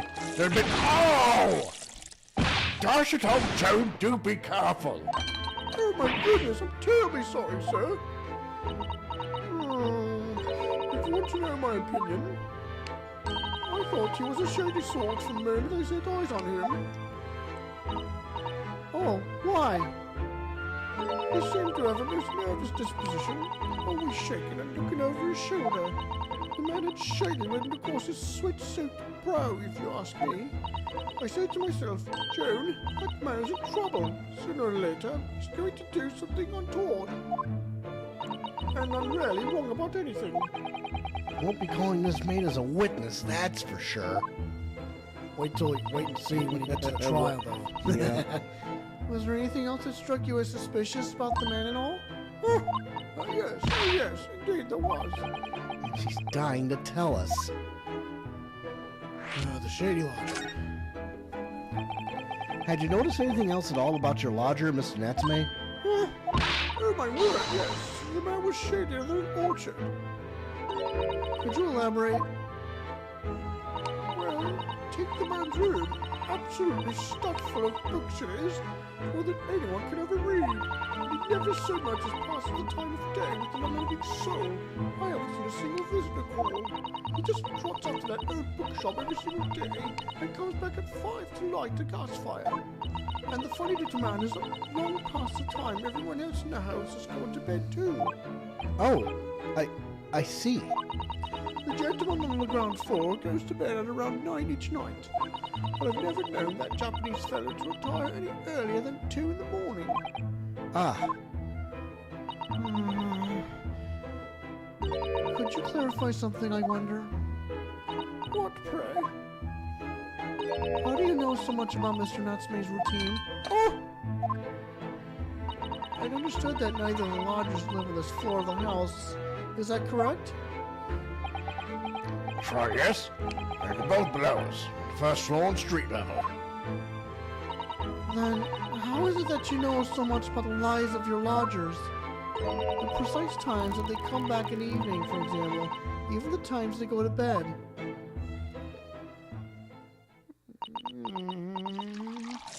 Ah! Good grief, Joe. Be more careful, woman. Oh my goodness, sir. I'm terribly sorry, sir. something doesn't add up here. Something doesn't add up indeed. The incident 2 days ago. It seems that the incident took place around 5 in the evening. Did you happen to look out of the window at around that time? Huh? The window? Yes, we noticed that the window over there looks out over Briar Road. The incident took place on the pavement just on the far side of the street. Was there anyone suspicious loitering nearby? 5 o'clock is dinner time in the Carrigan household, so I'm afraid I don't remember seeing anything. How about you, Joe? No, sir. It would have been dusk outside already at that hour. And with the fog as well, I should think it would have been quite impossible to see the other side of the road. Oh, I see. Did you notice anything else out of the ordinary then? Such as? Anything at all, even if it seems unrelated. Huh. Well, Yes. Was there something then? well, something particularly significant. Well, that sort of time of year that... No! For the love of God, Joan, watch what you're doing! Oh, dearie me, what have I done? I'm awfully sorry, sir. Do be more careful, woman. Of course, sir. If I may, Mr. Naraholo, Oh, yes? I have an exceedingly good memory, and as far as I remember, nothing of any significance took place here at that hour. Nothing at all. Oh, really? Mr. Garrett, the way you were talking before sounded rather like there might have been. Well, as I was saying, it's a trifling matter, really. Nothing of... No! Joan, dash it all, what is the matter with you, woman? Begging your pardon, sir. Nothing happened. Yes, quite. Nothing happened. Sat down to a quiet, uneventful meal, Joan? That's right, Mr. Gardup. What is the matter with these two? Oh boy. It sounds like something happened here in this room on the evening of the incident. But what? Wish I knew. Mr. Natsume's room. Could you tell us which floor Mr. Natsume's room is on? Why, certainly, just below us on the first floor. And Mr. Sholmes is investigating there even as we speak? Yes, Termy Nuts, his name, had asked to look... Okay. Yes, Termy Nuts, his name, had asked him to look into the matter, so I gave him the key. Mr. Natsume has engaged Mr. Sholmes' services? That's a blatant lie. Would it be all right if we also had a look around in Mr. Natsume's room? I mean, Don't see why not. It's just down one flight of stairs. who knows if we'll find anything that could help us with the case? We have to try. We need all the clues we can lay our hands on, shall we? Yes, and while we're there, we can speak with Mr. Sholmes again. Perhaps he'll be able to tell us more. Well, what are we waiting for? Let's get to it. Well, I also want to look at this cannon real quick here. It's a full-sized cannon. What's it doing in here? Oh my, it's real. I thought it might be a replica. That old thing? Bah, it's more than a toy. Sorry? The army was selling it off when I retired, so I decided to give it a new home. You know when the enemy might attack next? Jolly useful to have a cannon about the house. Really? It isn't overkill? Be prepared, I always say. You never know what this twisted world is going to throw at you next, boy. Do you think there may be trouble brewing, Mr. Garrett? Always is. Take Joan here. Never fails to have a clean apron in reserve. Dries them over the barrel, you see. They dry very well on the cannon there, Joan tells me. It rather proves my point, I feel. It's been reduced to a drying rack. No wonder the huge cannon looks like it's hanging its head in shame. Nice voice of John Garrett. Yeah, I like it. I've thought about this. I like the way he talks. It's cool. That uniform looks fairly ancient, doesn't it? It's clearly been well looked after, though. That old thing? Pah! Much better than rags, really? Oh? Well, that ceremonial got my retirement bash, you know. I'm not one for dwelling on the past, me. I would gladly throw it out, but you know how it is. Anyway, doesn't hurt to have the odd piece of memorabilia lying around, does it? Oh, I see. Perhaps we should leave the past in the past. Alright, well, I'm gonna get out of here. Yeah, let's get going here. Actually, one more thing I want to look at. Oh, yeah? What is that? Look at this. Oh, look! What a wonderful collection of cakes lined up on that gleaming silver cake stand. Lined up? Looks like someone has half demolished them to me. Afternoon tea is a time of indulgence, you know. It's quite the English way. It is Mr. Garrett's custom to take tea cakes with his tea. That sounds delightful. Oh, wait a minute, though. There are at least 10 cakes on this cake stand. Well, naturally, and it would never do to waste leftovers. So whatever Mr. Garrett does me, I say to myself, Joe, you shall have to tidy up. How magnanimous of you. And what the hell is this? Look at this crazy stuff. Look at this crockery on display here. It's rather unusual, isn't it? Oh my, a genuine London dresser. Isn't it delightful? Although the shells seem to be broken, and the crockery is... Oh dear, it's in pieces. It really is. The word cracked wouldn't do that chinaware justice. Ah, I wonder... Perhaps the cannon was fired at it. Yeah, it's probably something like that. Let's not delve too deeply here. Hey, all of the details are usually... I'll do the metal real quick here. It looks like a Medal of Honor, and it's showcased in a very grand banner. Yes, it's displayed with some pride, I would say. Well, it bothers me that it's not straight. What? That old thing? Sorry? Oh, I should be glad to see the back of it. The general would turn in his grave if I disposed of it. The wall's the best place for it. Keep this bally thing out of my way. It's just been polished to shine by accident, I suppose. There appears to be an inscription on the medal itself. Look, let me see. It says, for distinguished participation. Sounds like the kind of honors even I could be in line for. Well, one doesn't like to blow one's own trumpet, but I was given that for my time in the army. Can't measure an officer by the number of medals to his name, of course. Common knowledge in military circles. I like him. He's cool. New face has been added. Mr. Natsume's room. Okay, let's go in here. See if that goofball detective is anywhere in here. My God, look at this. It's a... Look at Are you kidding? 19th of February, Mr. Natsume's room. What?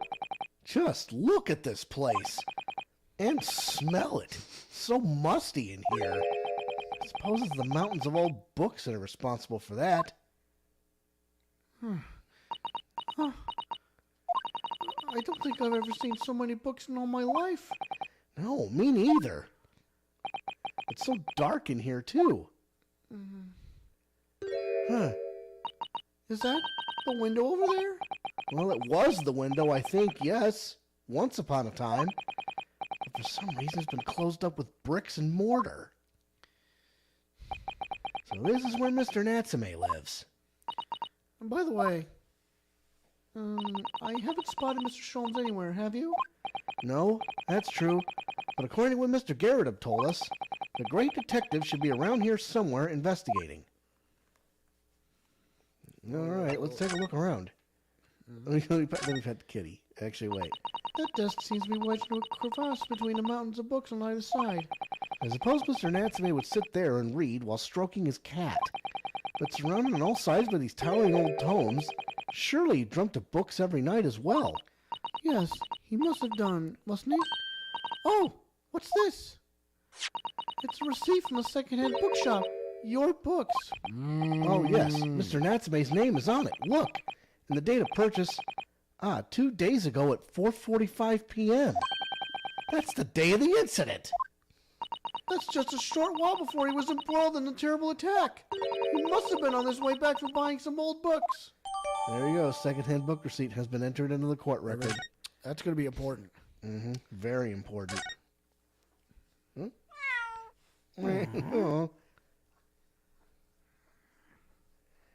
Where'd he go? Oh my, what an adorable little cat. Perhaps he's looking after all the books while his master is away. I don't know about that. He disappeared in that pile of books as quick as a flash. So tricolor Mike, wasn't it? Do they even have that sort of cat here in Great Britain? Perhaps Mr. Natsume brought the little creature with him from Japan. It's made me feel homesick now. Already? We've only been in the country for 2 days. All right, well, look at this. Ooh. Oh look, it's a beckoning cat from home. It's a bit big and bulky, isn't it? Surely Mr. Natsume didn't bring that Maneki Neko all the way from Japan with him. I hardly think you're in a position to comment, Miss Naruhodo. Are you forgetting the enormous Doroma roll that you brought in your luggage? Well, it can be dangerous traveling abroad. I wanted a lucky charm. Well, I imagine Mr. Natsume wanted the same, and this cat is sure to beckon good luck to him. It's not doing a very good job so far, is it? You mustn't say such things. I didn't say a word! Why are my eyes such a giveaway? Let's look to the right, shall we? All right. Whoa! There he is! Ah! Look, Miss Naruhodo. Aha! There he is! Where did he appear from? He seems to be engrossed in the pages of an old book.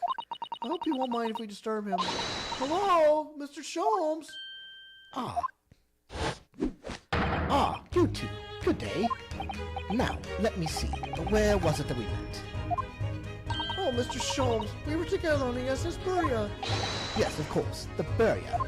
And let me see. What happened on that voyage? It was Cosmo Soji. He died, tragically. But you were a great help to us. Yes, but of course, the case of Mr. Soji. It was the one with the snake, wasn't it? Oh, Well, seem to remember something of it at least. what an honor to be remembered vaguely by the great Herlock Sholmes. This is Mr. Oh, no, my dear madam. Hold your tongue. I pride myself on my superior powers of recollection. Your names are safely recorded in my brain attic. Miss Naruhodo. And Mr. Susato. Try the other way around, Mr. Sholmes. I lose the first round. What a goofball. In truth, I'd hoped to invite you both to my Baker Street suite the day we arrived in London. But some Scotland Yarders ambushed me at the railway station and whisked me away to a crime scene. It's an entirely trivial case, of course. I solved the matter in no more than 30 minutes. So they apprehended Sasaki-san in that short of an amount of time? I'm afraid the pursuit of a new case has dulled my recollection of my past involvements a little. A little? It is a mistake to think that one's brain acts as elastic walls and can distend to an extent. I do my best to forget useless facts, lest they should elbow out the useful ones. Yes, but those are my own words of inimitable wisdom, you know, for an invention entitled A Study in Scotland. Please, there's no need to quote yourself. I don't always remember my pearls of wisdom, but fortunately my associate pens them beautifully. He means Iris, I suppose. Mr. Sholmes, we have some extremely important questions to ask you about the trivial case you just mentioned. Goodness, what an earnest expression. My dear madam, I should be only too pleased, and this murky room is an apt place to discuss the murky case. Well, let's talk to him. Crying out loud. Mr. Natsume's arrest. We know this to be the lodgings of a Japanese foreign student by the name of Soseki Natsume. It seems that you assisted in his arrest, Mr. Sholmes, for the stabbing of a young woman outside here on Briar Road. Natsume.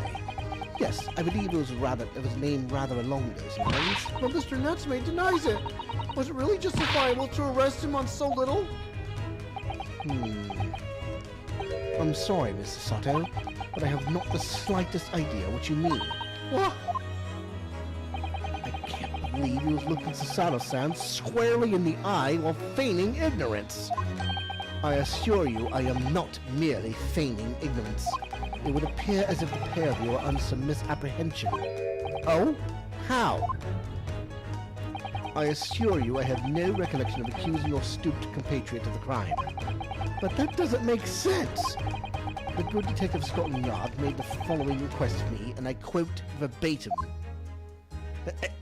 We need you to ascertain the identity and whereabouts of a man seen fleeing the crime scene. Ah, a man seen fleeing... There were a number of books scattered on the pavement at the scene. From the booklet, I was quickly able to determine the bookshop from which they had been purchased. On speaking with the proprietor, I was immediately led to this address. Elementary, wouldn't you say?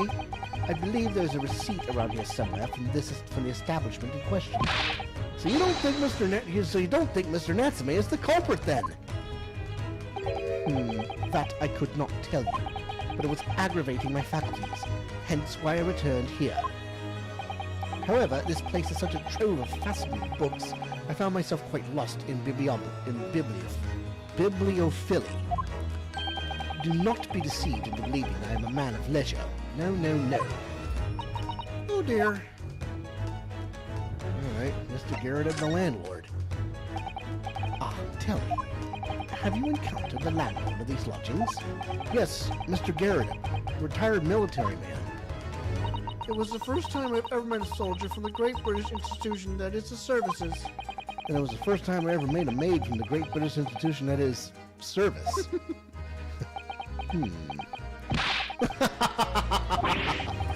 I didn't think it was that funny. I do apologize. As you may well be aware, many households in London employ a maid. Yes, I read as much as my Great Britain primer. And so, conversely, whether or not a household employs a maid has come to betoken the social standing of those dwelling therein. Betoken their social standing? Sorry? Put simply, my dear fellow, those who employ at least a single maid are considered middle class. Those who do not are beneath that. In the upper echelons of society, of course, households employ enough staff to constitute a large family. Goodness, how extraordinary. As you can appreciate, for those on the precarious boundary between the middle and lower classes, being able to afford just one maid is of the first importance. I had no idea, and it is for precisely that reason that I find great stimulation in the situation upstairs, specifically in the retired Army veteran Mr. John Garrett. Oh? Affable as he is, the fellow is hiding something. Whether or not it imposes on the circumstances of this case, I am as yet unable to ascertain. I'm thoroughly lost on what he means to say. Alright, the dingy room. This room is thoroughly suffocating for the soul, my dear fellow. I assure you, any man whose lot is to dwell in a place such as this will stab somebody sooner or later. Mr. Natsume has stabbed no one. But sooner or later, as I said. I don't believe that's the issue here. about this dark little room, Mr. Sholmes. Why is there no longer a window? Do you have any idea? No window? Well, I mean, I can clearly see that there's a window of sorts, but it's been completely blocked with bricks. Ah, I see. The answer to that question is quite simple. Window tax. Window tax? What is that? Surely, not a tax on windows. Precisely that. Oh my goodness! Until relatively recently, a tax was levied on households in this country by the number of their windows. Those of lesser means, having inherited a sizable and costly family home perhaps, rapidly closed windows up. While the rich opened windows here, there, and everywhere, in an effort to curry favor with those in power by furnishing them with large sums of tax money. How awful and unjust! Forcing people to live in rooms devoid of light. Indeed, disease was rife as a result, so some 40 years ago or thereabouts, the window tax was abolished. But its legacy remains, as you can see, in squalid lodgings such as these, for example. I suppose Mr. Natsume's stipend for living here in London isn't very generous, perhaps. It would appear so. I've done a little digging, and discovered that these lodgings were offered at an extraordinarily low price. Because the room is so awful, I should think. Apparently, Mr. Natsume only moved in here about 1 week ago. Yes, that's correct. However, I don't believe the low rent is explained by the shabby nature of the accommodation. Oh? Still, that is of little relevance here, a matter not worthy of further attention. Are you sure? I'm curious now.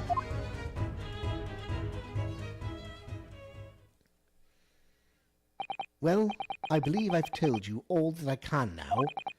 Thank you, Mr. Sholmes. Ah, yes, Mr. Naruto. Was it not your intention to become a practitioner of law? Huh? You remembered that, did you? Will you perhaps be offering your services in this very matter, I wonder? To the occupant of this room, Mr. Natsume, was it? I'm not sure. Not sure? On what grounds? Well, I actually defended someone in court here only yesterday. Really? Well, then I congratulate you, sir, on an ambition realized, and so promptly, too. Thing is, it's really made me question things. Am I right to believe in my clients? To trust in their innocence? Yes. Trust. Mr. Sholmes, Mr. Natsume didn't do it, did he? My dear fellow, I haven't the first idea. Oh, but I thought that's why you were here. Didn't you come back to investigate? Ah, yes, that was indeed my initial intention, but there are simply too many fascinating books here. I couldn't possibly ignore them. Oh, I see. Nevertheless, there are two facts that I could state quite unequivocally. The man who fled the scene of the crime 2 days ago was the Japanese occupant of this room. And there are witnesses who swear to having seen the same man commit the crime. That is all I can say. Ah, and one more thing. Oh?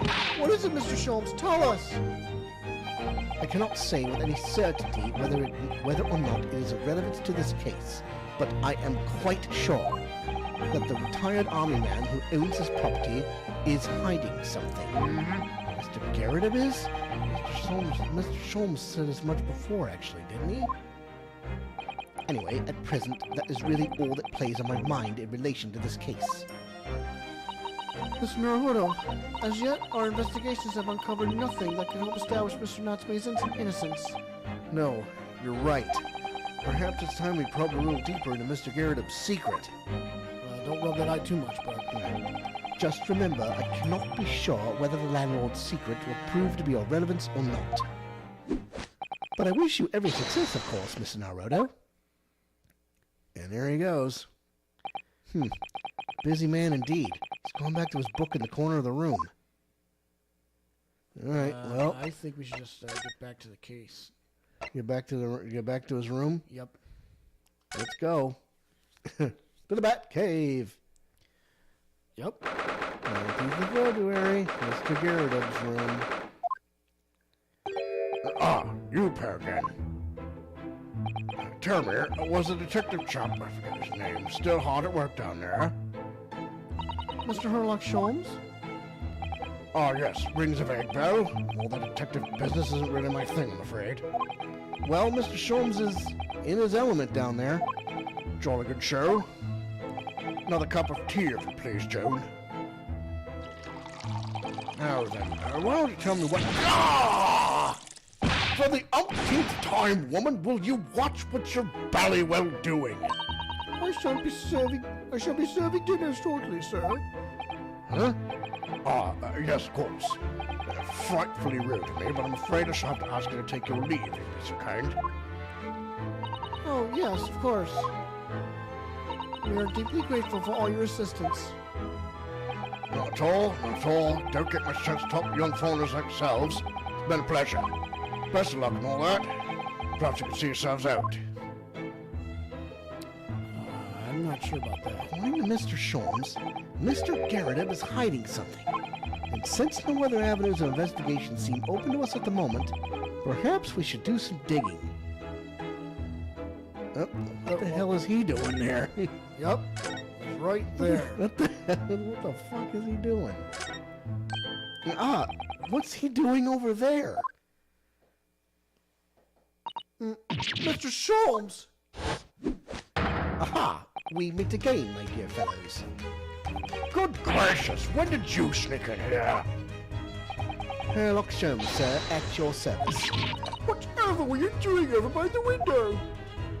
I am given to watching the evening sky as the sun sets, madam. Yet sadly, cheerful as the room downstairs undoubtedly is, it lacks an aperture for such observation. So I took the liberty of borrowing a small corner of space by the window up here. Huh. Well? Right, and one's windows at dusk is the prudent thing to do in London, I'm gathering. Ah, and one other thing, Mr. Naruto. Oh, me? I thought perhaps you might be in need of a certain great detective's great mind. Here we go. Wait, he's not talking about... Is he? I didn't expect to be going through that again so soon. Do you mean Mr. Sholmes? There is a mighty secret in this modest room. My eyes see even the most trivial of trifles. I take it you're prepared, Mr. Naruto. I think so. There is just time enough for one of my greatly admired great deductions. Let us conclude the matter before dark. So then, let us begin. Mr. Gyarados, though it would seem you are a military man of considerably distinguished service, your standing as a landlord is most certainly not what one might call first-rate. Huh? I'm afraid, sir, that it is all too clear to me.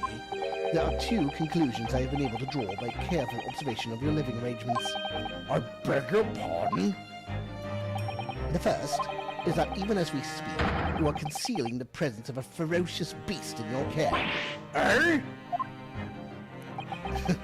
And the second is that as a result of the beast's violent rampage, you have lost something very dear to you.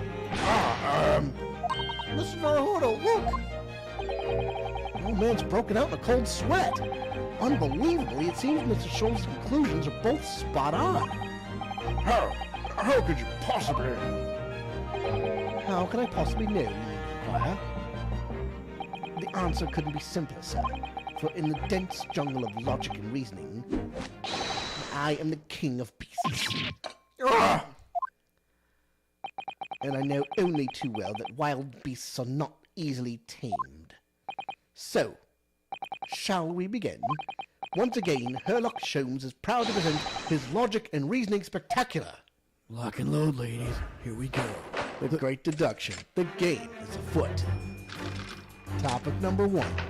Nature of the beast. This is great. It certainly shouldn't take a great detective to see that a fearsome beast has been on the rampage of late within these four walls. Thus we are faced with the question, what form might this beast take? Ah, for a man with military breeding, your eyes are uncommonly candid. Your furtive glance, Mr. Garrett, leads us directly to the answer. The true nature of the beast that has run rampant here is revealed by that lion statue. I don't know. I don't know. Yes, though an army man, you appear unimposing at best. A fact that has fueled your admiration for the mighty lion, the king of beasts. What is this? What was this piffle, I ask you? In the end, your admiration became so great, in fact, that you had a living, breathing specimen shipped from India, which you tried to keep in this very house. What? Oh, you see that on his I face? sure did. Yet living with such a wild beast proved more difficult than you would imagine. The chilling traces of a wild rampage are still very much in evidence. Well, Yet, as we look around, the beast in question fails to present itself. Where could this angry creature have disappeared to? Madam? Me? I pray you do not consider me unchivalrous, but it is plain to me with one glance in your direction. Yes? Your dress pocket gives us a handsome clue as to the beast's current whereabouts. Wait a minute. I don't know about that. For protruding from it is a handbill advertising a circus show. Oh! Yes, you sought to dispose of this terrifying lion, Mr. Garrett, at Batty's Circus, a travelling show currently sojourning in a nearby park. I have observed the tents. You sold the savage lion, sir, to the circus troupe. I most certainly did not. I believe I have made my point. The fearsome beast which ran amok in this room was an Indian lion. And a simple visit to the circus now will reveal the lion prancing jubilantly through a ring of fire. Nature of the beast conclusion? A rampaging Asiatic lion. I don't know about that. Topic 2. Aftermath. Now, Mr. Garrett, it is plainly clear that you still have deep feelings for this formidable beast. Indeed, in that blithe pose, the distress this loss has caused you is veritably tangible. Huh? Your head weighs heavy on your shoulders, the pain you feel being revealed by that supporting arm. Amid fits of tears, you let your beloved beast go. The strain of losing something so dear to you is clearly visible in your visage. Nonsense, man. I simply... But what, we must now ask ourselves, is the true cause of this pain? And we need only follow the direction of your gaze to find the answer. Yes, it is this pile of bills that has given rise to the pain you suffer. I don't know about that. Every envelope contains another demand for payment. For cartloads of meat, potatoes, wheat, and tea. Indeed, feeding your beloved has had a devastating impact on the financial circumstances of your household. And so you had no choice but to let it go. Yes, well, Now, in a final fit of rage, the ferocious beast carried out one last, unimaginable attack. Unimaginable? The aftermath of which can be clearly seen by observing the carpet over there. A very expensive woolen carpet, if I'm not mistaken. You're hearing me? What could have caused such a destructive outburst? This time, madam, I'm afraid it is you who has inadvertently revealed the truth to me. Your wandering eye has settled upon the answer very neatly indeed. Yes, to explain the dire state of the carpet, we need only look at the Tower of Cakes. I don't know about that. There is no creature more dangerous on this earth than a beast with an unsatiated appetite. Was it or was it not once said by a certain noblewoman, if they have no bread, let them eat cake? Food is at the heart of all tragedy, in fact. Whatever do you mean? Having tired of the taste of cake, the beast began to stalk its next prey. I'm sure I need not spell out the nature of this final act of destruction carried out by the beast. There is only one logical conclusion. And that is... Worked into a frenzy by hunger, the lion attacked and ate the carpet. The teeth marks in the carpet are a perfect match with those of a lion I once saw in India. Conclusion? Carpet gnawed on by the starving lion. I don't know about that I don't know shit. about that. Thus concludes Sherlock Holmes' great deduction of this beastly puzzle. Wait till we correct this guy. Huh?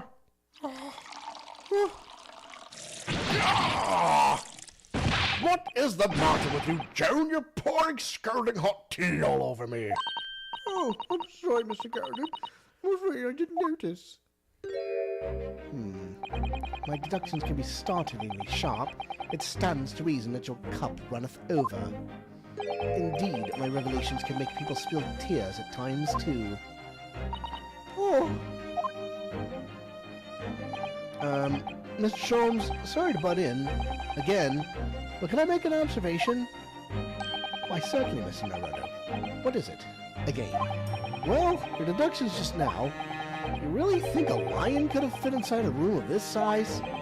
Indeed, it is the only explanation for the facts. The terrifying truth all too often lies beyond the realms of common sense. But wouldn't it be an idea to consider what lies inside the realms of common sense as well? but if an uncaged lion had run amok in this very room, surely Mr. Garrideb and his maid would have been hurt, or worse. Ah, that's where you are stuck. No doubt the former military man held his own against the beast using a large cannon. Thought you said they sold the lion to the circus. And what about the food? Meat and potatoes are one thing, but I don't believe I've ever heard of a lion that drinks tea. Ah, my dear Mrs. Sato, it occurs to me with some regularity that irrespective of race and breeding, whenever anyone lands on Great British soil, they are infused with a high appropriate taste for afternoon tea. Oh, what a glorious notion. Well then, Mr. Naruhodo, it's your turn to shine again. I had a feeling that was coming. A slight massage, that's all Mr. Sholmes' deductions need. You can do it. Excellent. I've been waiting for my trusty partner in deduction to step forward, Mr. Naruto. We don't even know yet whether or not this is going to help with Mr. Natsume's case. Still, uncovering the truth is always worthwhile, whatever the motivation. At least, that's what I want to believe. Let us start again. From the beginning. Of Sherlock Holmes' logic and reasoning spectacular. Let's do it. Huh? Course correction. Hold it, Mr. Sholmes. Nature of the beast. Rampaging Asiatic lion, you say? Or is it? It certainly shouldn't take a great detective to see that a fearsome beast has been on the rampage within these four walls. Thus we are faced with the question, what form might this beast take? For a man with a military breeding, your eyes are uncommonly candid. Your furtive glance, Mr. Garrett, leads us directly to the answer. The true nature of the beast that has run rampant here is revealed by that lion statue. Hold on a minute. Hold on. Hold it. I really didn't see the lion thing coming. No, but if you observe Mr. Garrideb's reaction, it rather seems as though some beast did indeed run amok here in this room. Yes, something with a very fierce nature. But it couldn't have been a lion transported from India. So what was it then? We must follow Mr. Garrideb's gaze. That will lead us to the true answer. Oh, let's take a look. Hey, there's a picture photo back here. Let's take a look at it. What's this photograph? Every time I look at it, it makes me laugh. It appears to be from Mr. Garrideb's wedding. He looks very happy, doesn't he? He does, but you can't make out his bride. No, how unfortunate. Something must have struck the glass directly over the woman's face. Wonder what happened. Probably best not to delve too deeply there. Yeah, look at the, newlywed bride. The glass is broken, so you can't see the bride's face at all. But no amount of cracks can hide the woman's plump form. I think powerful will be kinder than plump, Mr. Naruhodo. Yeah, she certainly looks that. There's a lot of horsepower there. Not someone you want to upset, that's for sure. Oh, look! Have you noticed her wedding ring? It's very large, isn't it? Yes, it's an unusual design. It looks like some sort of embellished sunflower. Well, I think the newlywed bride is the answer here, don't you? Take that! Take that! There we go. The true nature of the beast that has run rampant here is revealed by that newlywed bride. Precisely, Mr. Narrator. No other explanation could possibly fit. Yes, this framed print pictures your wife, Mr. Garrett. And while we lament the fact that her face is obscured, we can still make out her mighty arms and note the considerable horsepower they must contain.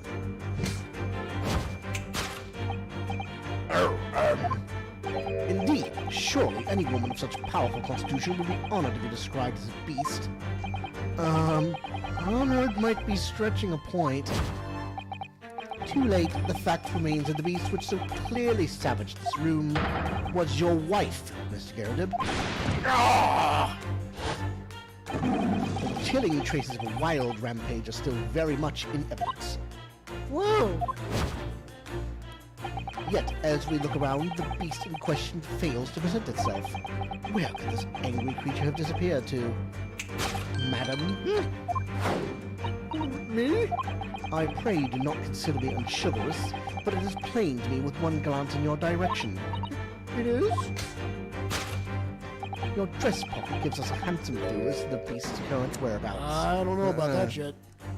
The poor, fragile, defenseless woman is beside herself. Well, I don't know about fragile. Oh, dear. Anyway, Mr. Sholmes is quite right. There's no sign of a Mrs. Garrett anywhere. But it seems there may be a clue as to her whereabouts. A clue that this maid is trying to hide. I wonder where Mr. Garrett's wife could be. Well, take a good look at her. She's closer than See you that? realize. Let's take a Yes. look at that wedding ring. She's wearing a very large ring. Look. Oh yes, a sunflower design with some rather nice embellishments, and it's on the ring finger of her left hand, which means it's surely a wedding ring. Looks like it's on there for life, too. I can't imagine it would slide off of a finger that size. That's something to think, Mr. Naruhodo, not to say. Do you know, Mr. Garrett's wife in the photograph had a ring very much like this one? It was a large sunflower design as well. Really? You have a great memory for these things. Large sunflower wedding ring. It's quite a coincidence they have the same ring, isn't it? It is it. Take that! Your wedding ring. This is great, isn't it? Your wedding ring gives us a handsome clue as to the beast's current whereabouts. Oh! Indeed it does. That flowery band gleaming on your finger gives you away. For it is identical to the one shown on the hand of Mr. Garrett's bride in this photographic print. In other words, you are no ordinary household maid. Huh? No. You are Mr. Garrett's lucky bride. You are Mrs. Garrett herself. Oh my word!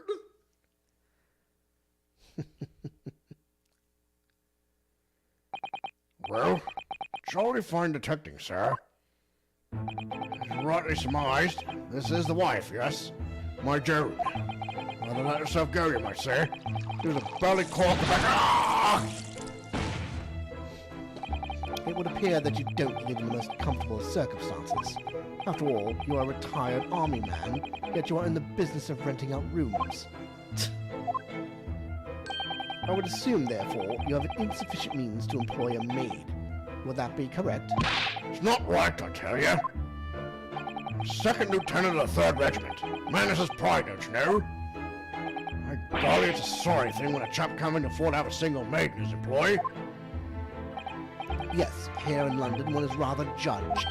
Household cannot be considered worthy of society if it employs no staff at all. Though in my considered opinion, such concerns about appearances are a folly. You mean Mr. Garrett has his wife work as his maid? Precisely. Am I right, Miss Garrett? Only in company, obviously. But listen here. This must remain a secret. tip-top secret, please. We'll see. We'll see about that. We're gonna see about that. The raging wife of Mr. Garrett. Solved. Well, that's major. Now the aftermath.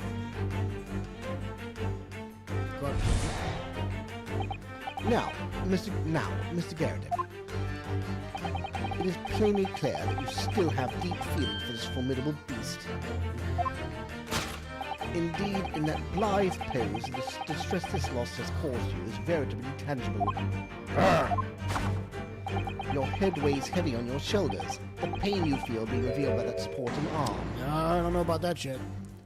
Mr. Sholmes is quite something. He's still calling Mr. Garrett's wife a beast. Yes, as a woman, that feels rather uncomfortable. Mrs. Garrett is standing beside her husband as we speak.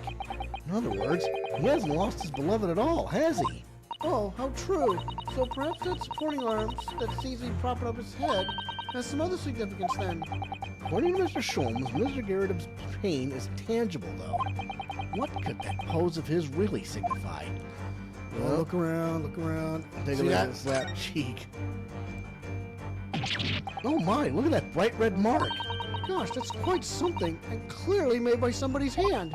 Yes, Mr. Garrett has been slapped on the face, it seems. Hard. I've never seen such a clearly defined mark.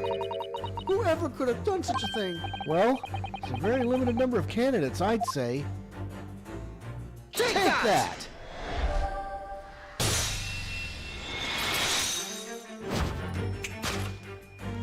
Your head weighs heavy on your shoulders, the pain you feel being revealed by that slapped cheek. And of course, the deliverer of that impressive mark on your cheek that refuses to fade was you, Madame Joan Garrett. Well, yes.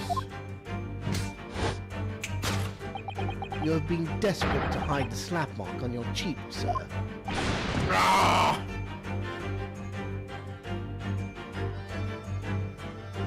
How the blazes did you work that out, man? Nothing escaped the notice of one trained in the art of observation, my dear fellow. That's why you haven't looked directly at us even once. To keep your other side from view. Well, Now, let us proceed to the next conundrum. Why you were subjected to such a violent slap.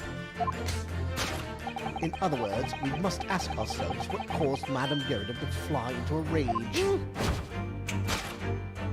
And we need only follow the direction of your gaze to find the answer. Yes, it is this pile of bills that has given rise to the pain you suffer. Now, wait a minute. Didn't Mr. Sholmes say the bills were all for lion fodder? Yes, but now we've established that the lion never existed, which can only mean that the thing responsible for gobbling up all that food was Mr. Garrett's wife. Mr. Naruhodo, she's a person, not a thing.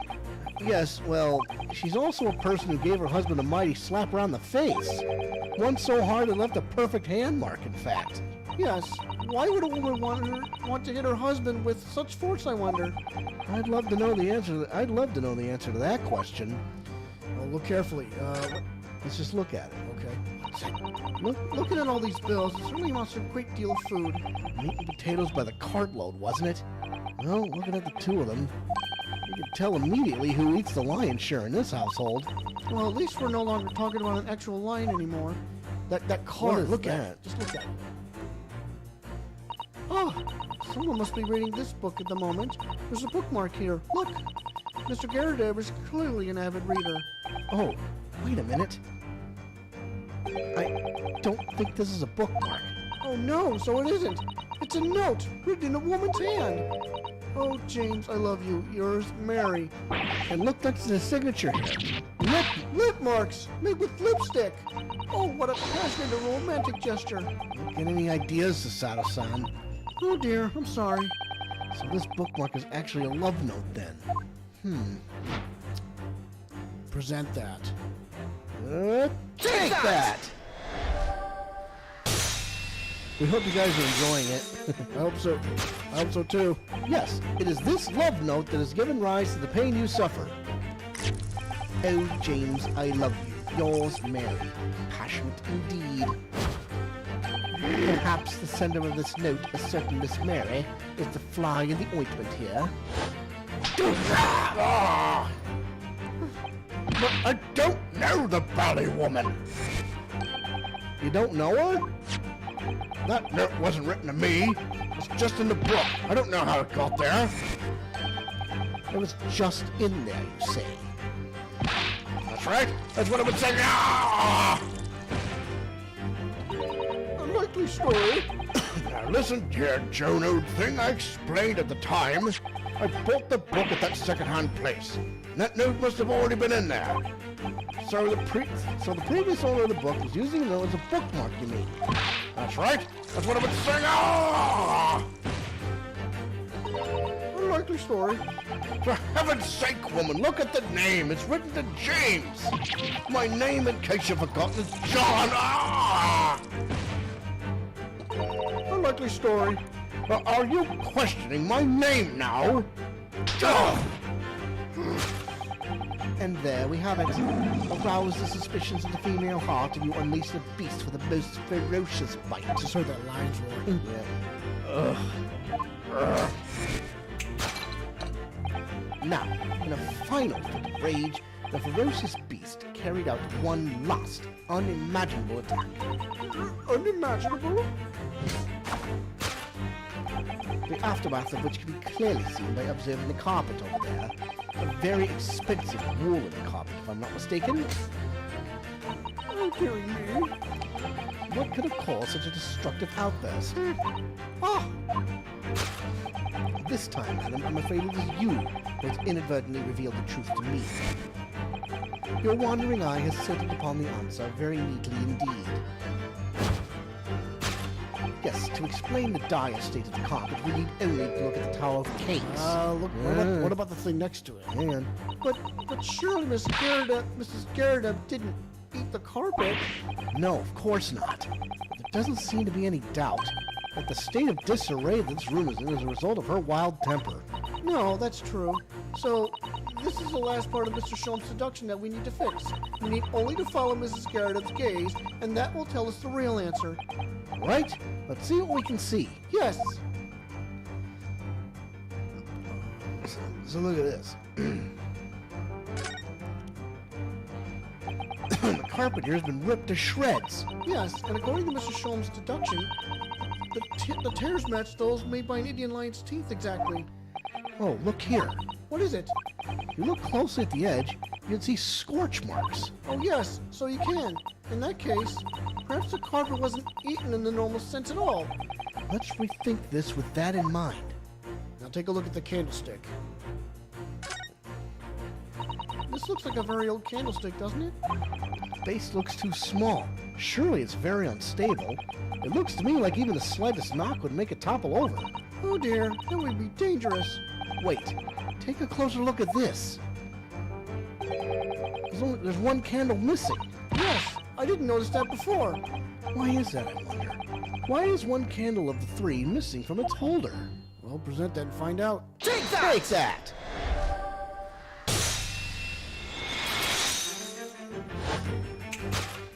Yes, to explain the dire state of the carpet, we need only look at the candlestick.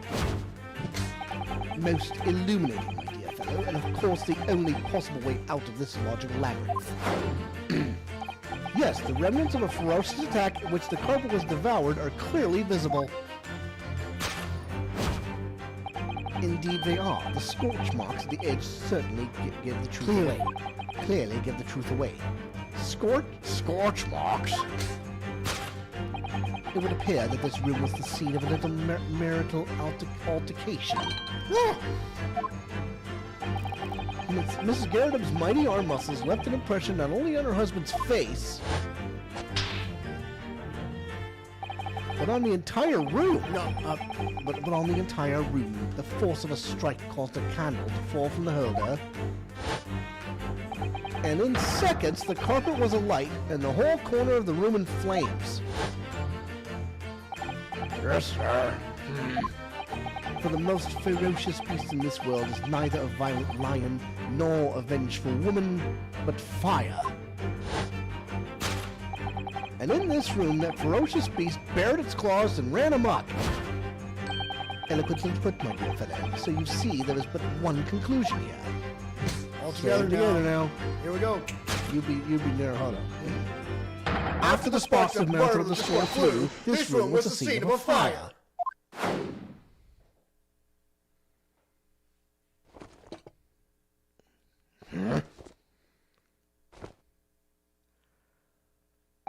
Miss Sherm, sir? I salute you!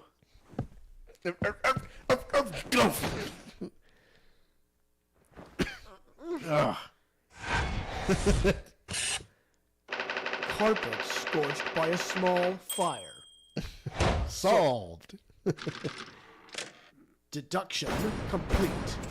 Elementary. These are always so amazing. These are so much fun. Oh, yeah. It's these dashed long winter nights, you know.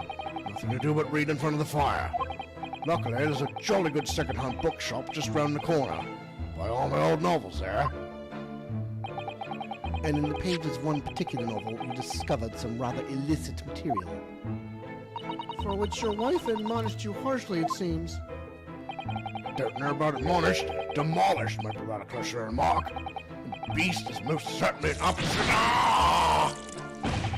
Here we go again. And the carpet? Was that destroyed by fire when a candle fell on the floor?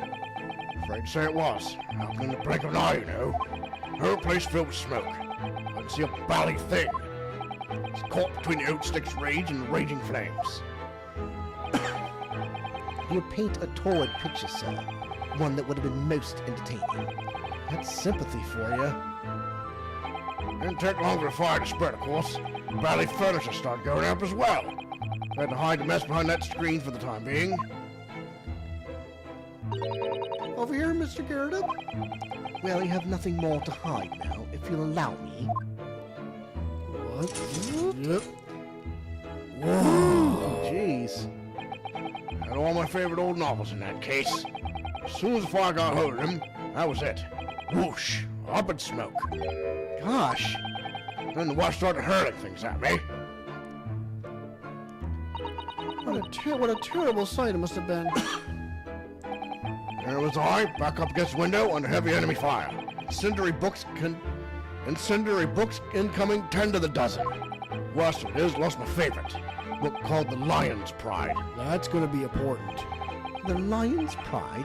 Ah, yes, your notorious love of big cats coming through again. I assure you, the title didn't influence my choice in the slightest. The poor man really did lose something dear to him as a result of the ferocious beast's rampage. Mr. Sholmes' deductions turn out to be correct once again. Hang on a second. Knock, knock, knock. Hey! Big Willie Dubs is in the house. Right at the tail end of the stream, I would fear. Anyway, Mr. Sholmes' deductions turn out to be correct once again. it can only be described as a great British wonder. Tell you, it was total carnage. Flames everywhere and the old stick in full fettle. Hold on a second. Big Willie Dubs has a huge announcement to make, ladies and gentlemen. Uh-oh. Please. Well, do spill, my good sir. Do spill. Okay. Before we do. Hold up a second. Yeah. Do tell.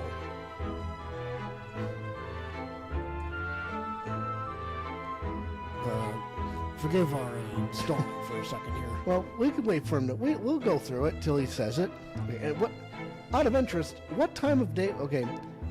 Okay. So Big Willie Dubs Gaming states, "I'm officially a member of Pulsar Future, the academy team of Pulsar Esports. Yay! I salute you, sir. Well done. Yes, sir. That is cause for celebration."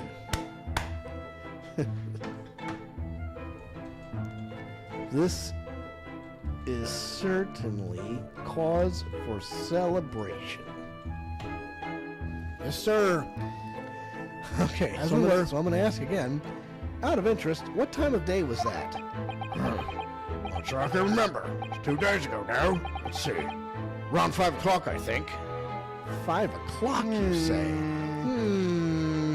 Gee, could that be? So, at exactly the same time, as a terrifying incident was unfolding outside your window on the street below. Even more terrifying on the inside, I can assure you. Whole of Blighty could have been flattened outside my window at that moment, and I wouldn't have noticed a dashed thing. Oh, really? My role is of a streamer / CC, and it's absolutely amazing. Thank you for the congrats. Sounds like it's a color commentator and a streamer. Well, you are absolutely welcome, my friend. Yep, pleasure's all ours. So,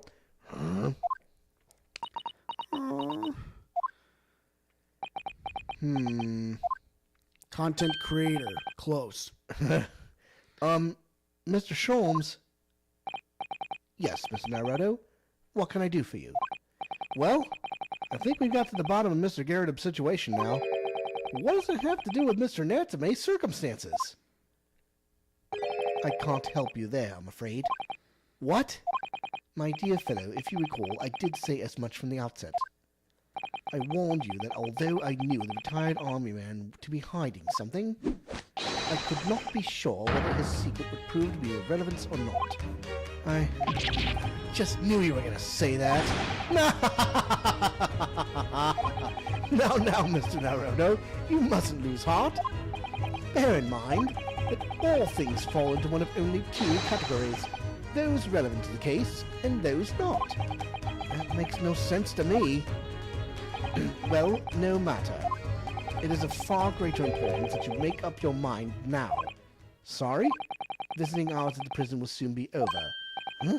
Oh no! Is it that time already? If we're to accept Mr. Natsume's case, we have official paperwork to attend to. So that's it. No more time to think. Perhaps you'd like to betake yourselves to bidding us farewell now. I must prepare supper for Mr. Garrett. Oh yes. I'm so sorry. Thank you both very much for your time. Soseki-san will be waiting for us, and I'm gonna have to give him an answer. Well, what are we waiting for? Let's get to it. Da-da-da-da-da, charge! What? 19th of February, Briar Road. Okay, what are we doing here? It's time, Mr. Naruto. We must hurry back to the prison. Yes, I know. Let's hail a car... Oh. What's the matter? Looks like something's going on over there in front of the Garrett's house. Oh, So, right. I'll get this guy. Yeah. I know thee not, old man. Fall to thy prayers. Who are you calling old man, rum-looking nimby-pimby? There are more things in heaven and earth, Horatio, than are dreamt of in your philosophy. Who's this Horatio fella, eh? What are you on about? Excuse me. What the? Who are you now? I'm sorry. It just looked as though there might be some problem here. And my associate here, Mr. Ryunoske and Susato, is a lawyer, you see.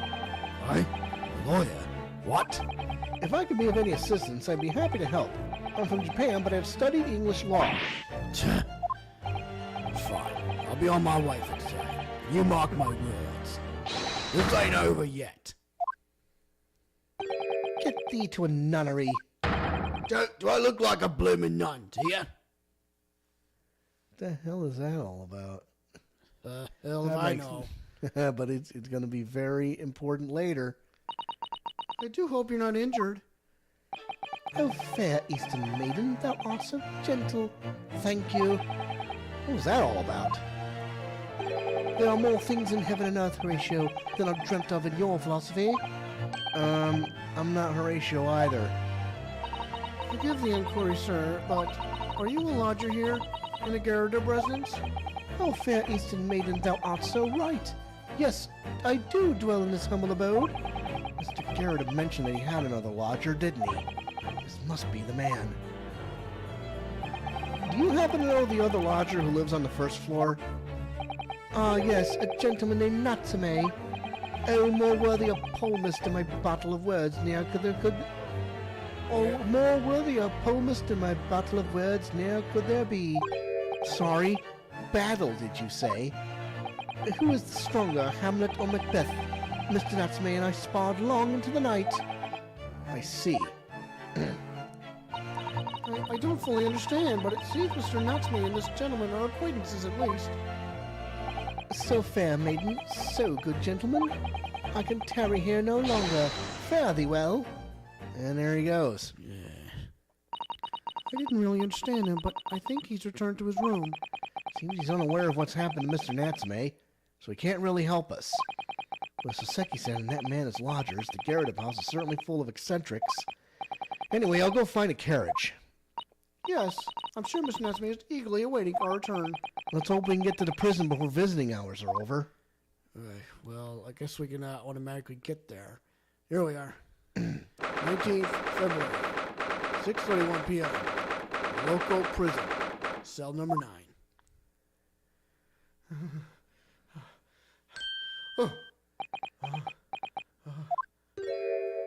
Oh, it's you. You're here. You came. Look, I'm student Mr. Naruhodo, Esquire. I can't believe you came back! I'm so touched! We're so sorry to have kept you waiting, Mr. Natsume. Oh, no. Think nothing of it. Relax. If I were a cat, I would purr with pleasure at the company of such fine compatriots. Noble, nurturing, never failing Nipponese! Oh, now let's not get carried away. I quite agree. There is nothing more reassuring than the familiarity of one's native land.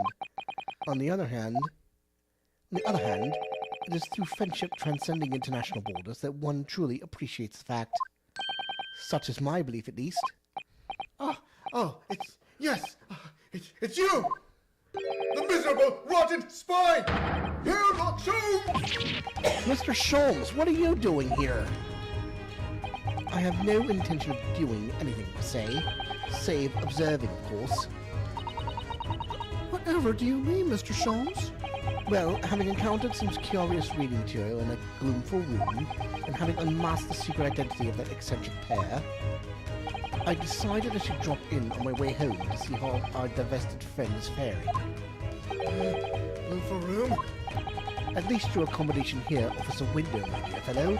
In that sense, it is the superior option. Anyway, I must commend you on your taste in books. My day has been a delight, and it cost me not a penny. Ah! You! How dare you, Herlock Sholmes!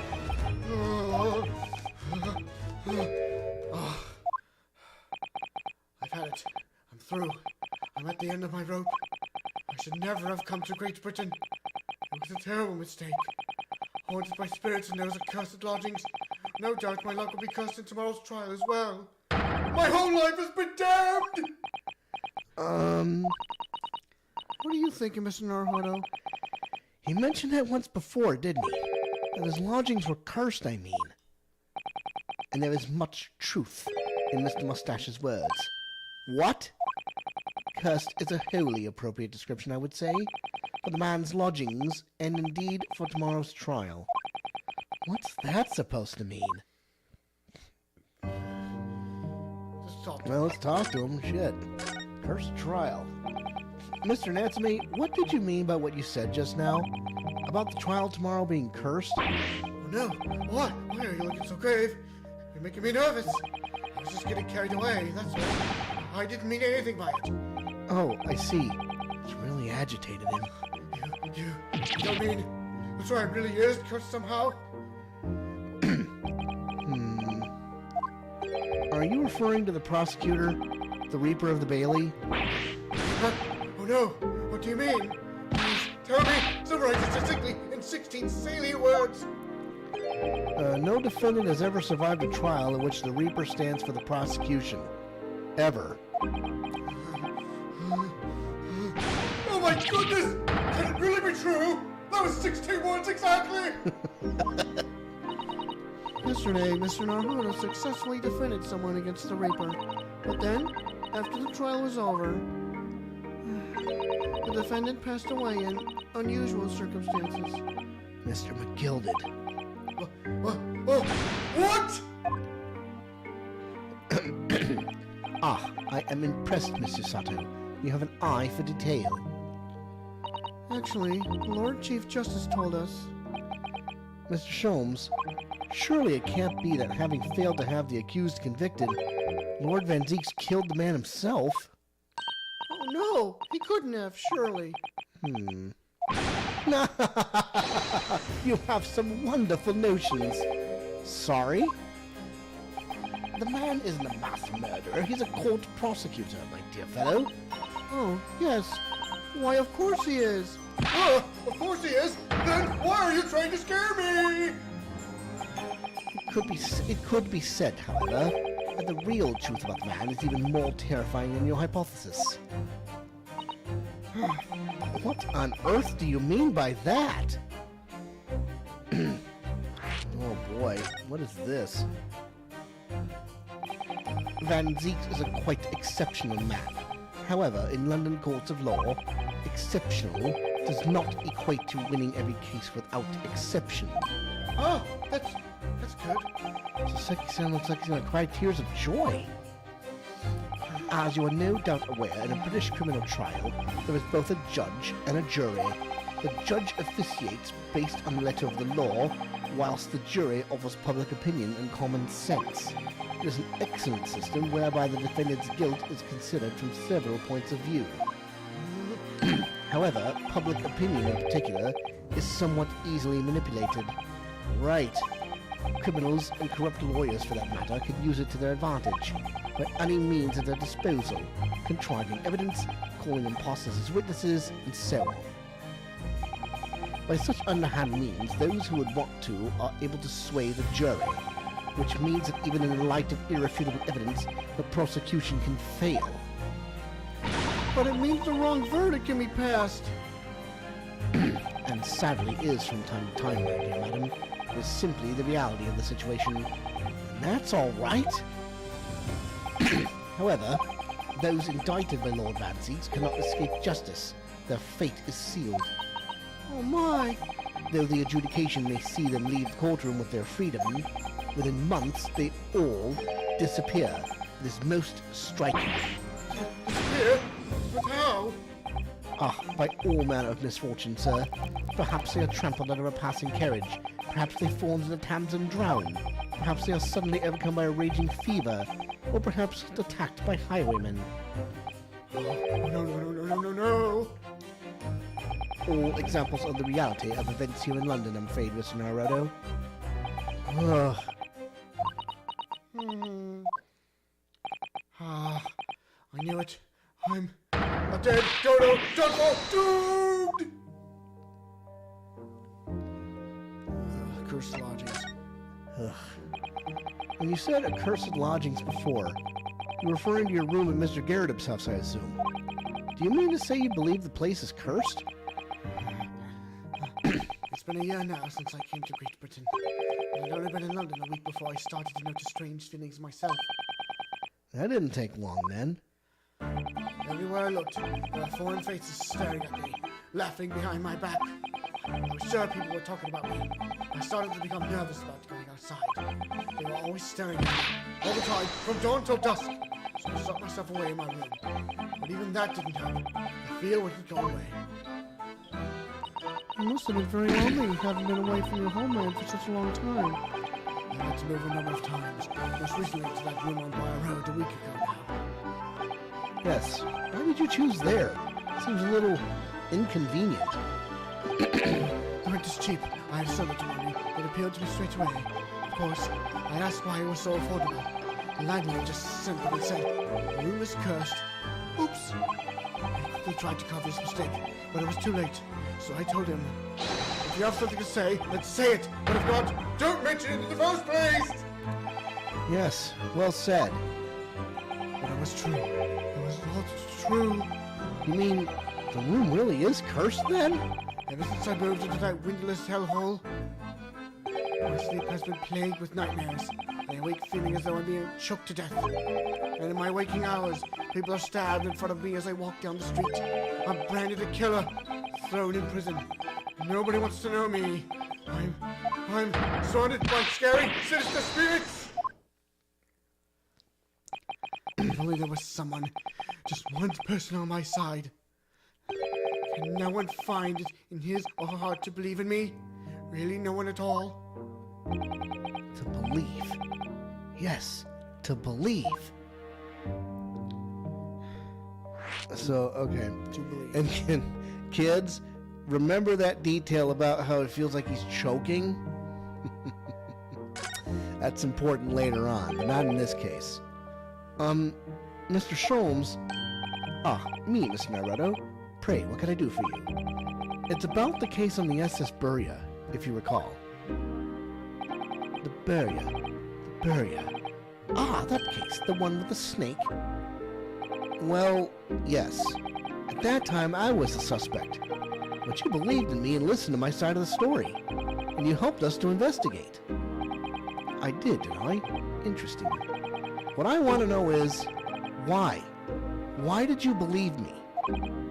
I see, yes. You mean, because you were a grimly dressed, shady Eastern fellow found with the victim in a locked room? Well, if you like, yes. I'm a little surprised the answer requires explanation, my dear fellow. It's quite simple, really. You said I didn't do it. But I could have been lying. Surely you must have had your doubts. You must have suspected me a little. I think perhaps you have misunderstood. I neither recall believing in you, nor in that which you were telling me. What? You see, the only things I believe in are those I choose to believe in. What? What do you mean, Mr. Sholmes? I make up my own mind about what is to be believed and what is not. If I should like to believe in something, I do. The circumstances can hang as far as I'm concerned. But I could have betrayed your trust. In that case, I should have made an elementary error of judgment, nothing more. Betrayal of trust is an overused excuse, in my opinion. Meaning, whether or not one should trust another is, in the final analysis, down to oneself. It is a matter of whether or not one can trust oneself. Yes, he's right. He's right. Look up, student Mr. Naruto, Esquire. Whether or not I can believe myself. A defense lawyer is only as good as his faith in his client. And that comes down to how much faith he has in himself. You're so right, Cosma. All right, well.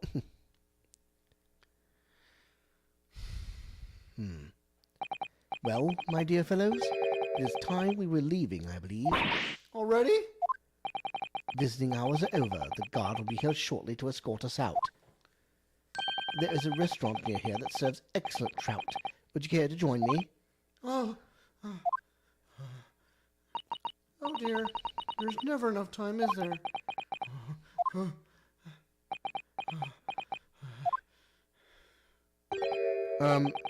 Mr. Natsume, if you'd like, in the trial tomorrow, I'd be happy to represent you.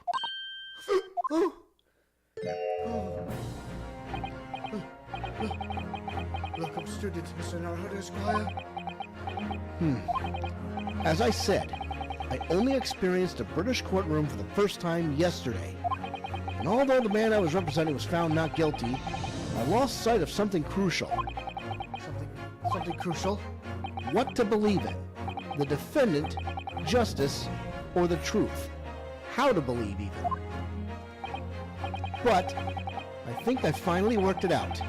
I've decided I must believe in myself above all else. To trust my instincts. Yes, Mr. Naruto. And my instincts are telling me that you, Mr. Natsume, are innocent of this crime. And it's imperative that we prove that in court. Look up, student Mr. Naruto, Esquire. I will fight for your innocence until the bitter end with every weapon available to me. So I hope you'll permit me to represent you tomorrow. As I said when we first met, I'd like to entrust my fate to someone who will listen to me in my native tongue. Of course, Mr. Natsume. It would be fair to say, Mr. Naruto, that your mind was in many ways made up from the outset. You merely needed the events of today to fully realize it. Yes, I think you're right about that. It's been a roundabout journey, I got there in the end.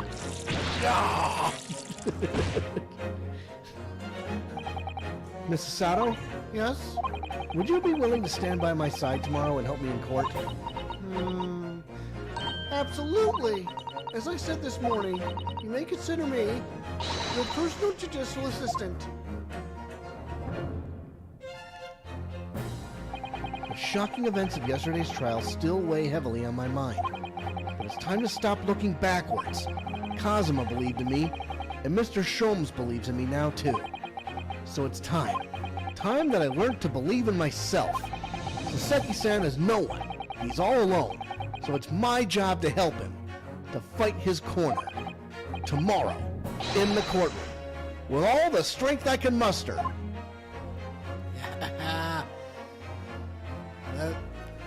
To be continued. My friends, this is where we stop the bus. Absolutely, guys. So I thank you guys so much for hanging out, but we are definitely going to end things here. Yep. So we're going to save here. We will save here. And special thanks to Scott Ryan for joining the chat on the start of this stream. And thanks for Big Willie Dubs for bookending it. And congratulations on being a member of Pulsar Future, the Academy team of Pulsar Esports. And a content creator to boot. So, you know what?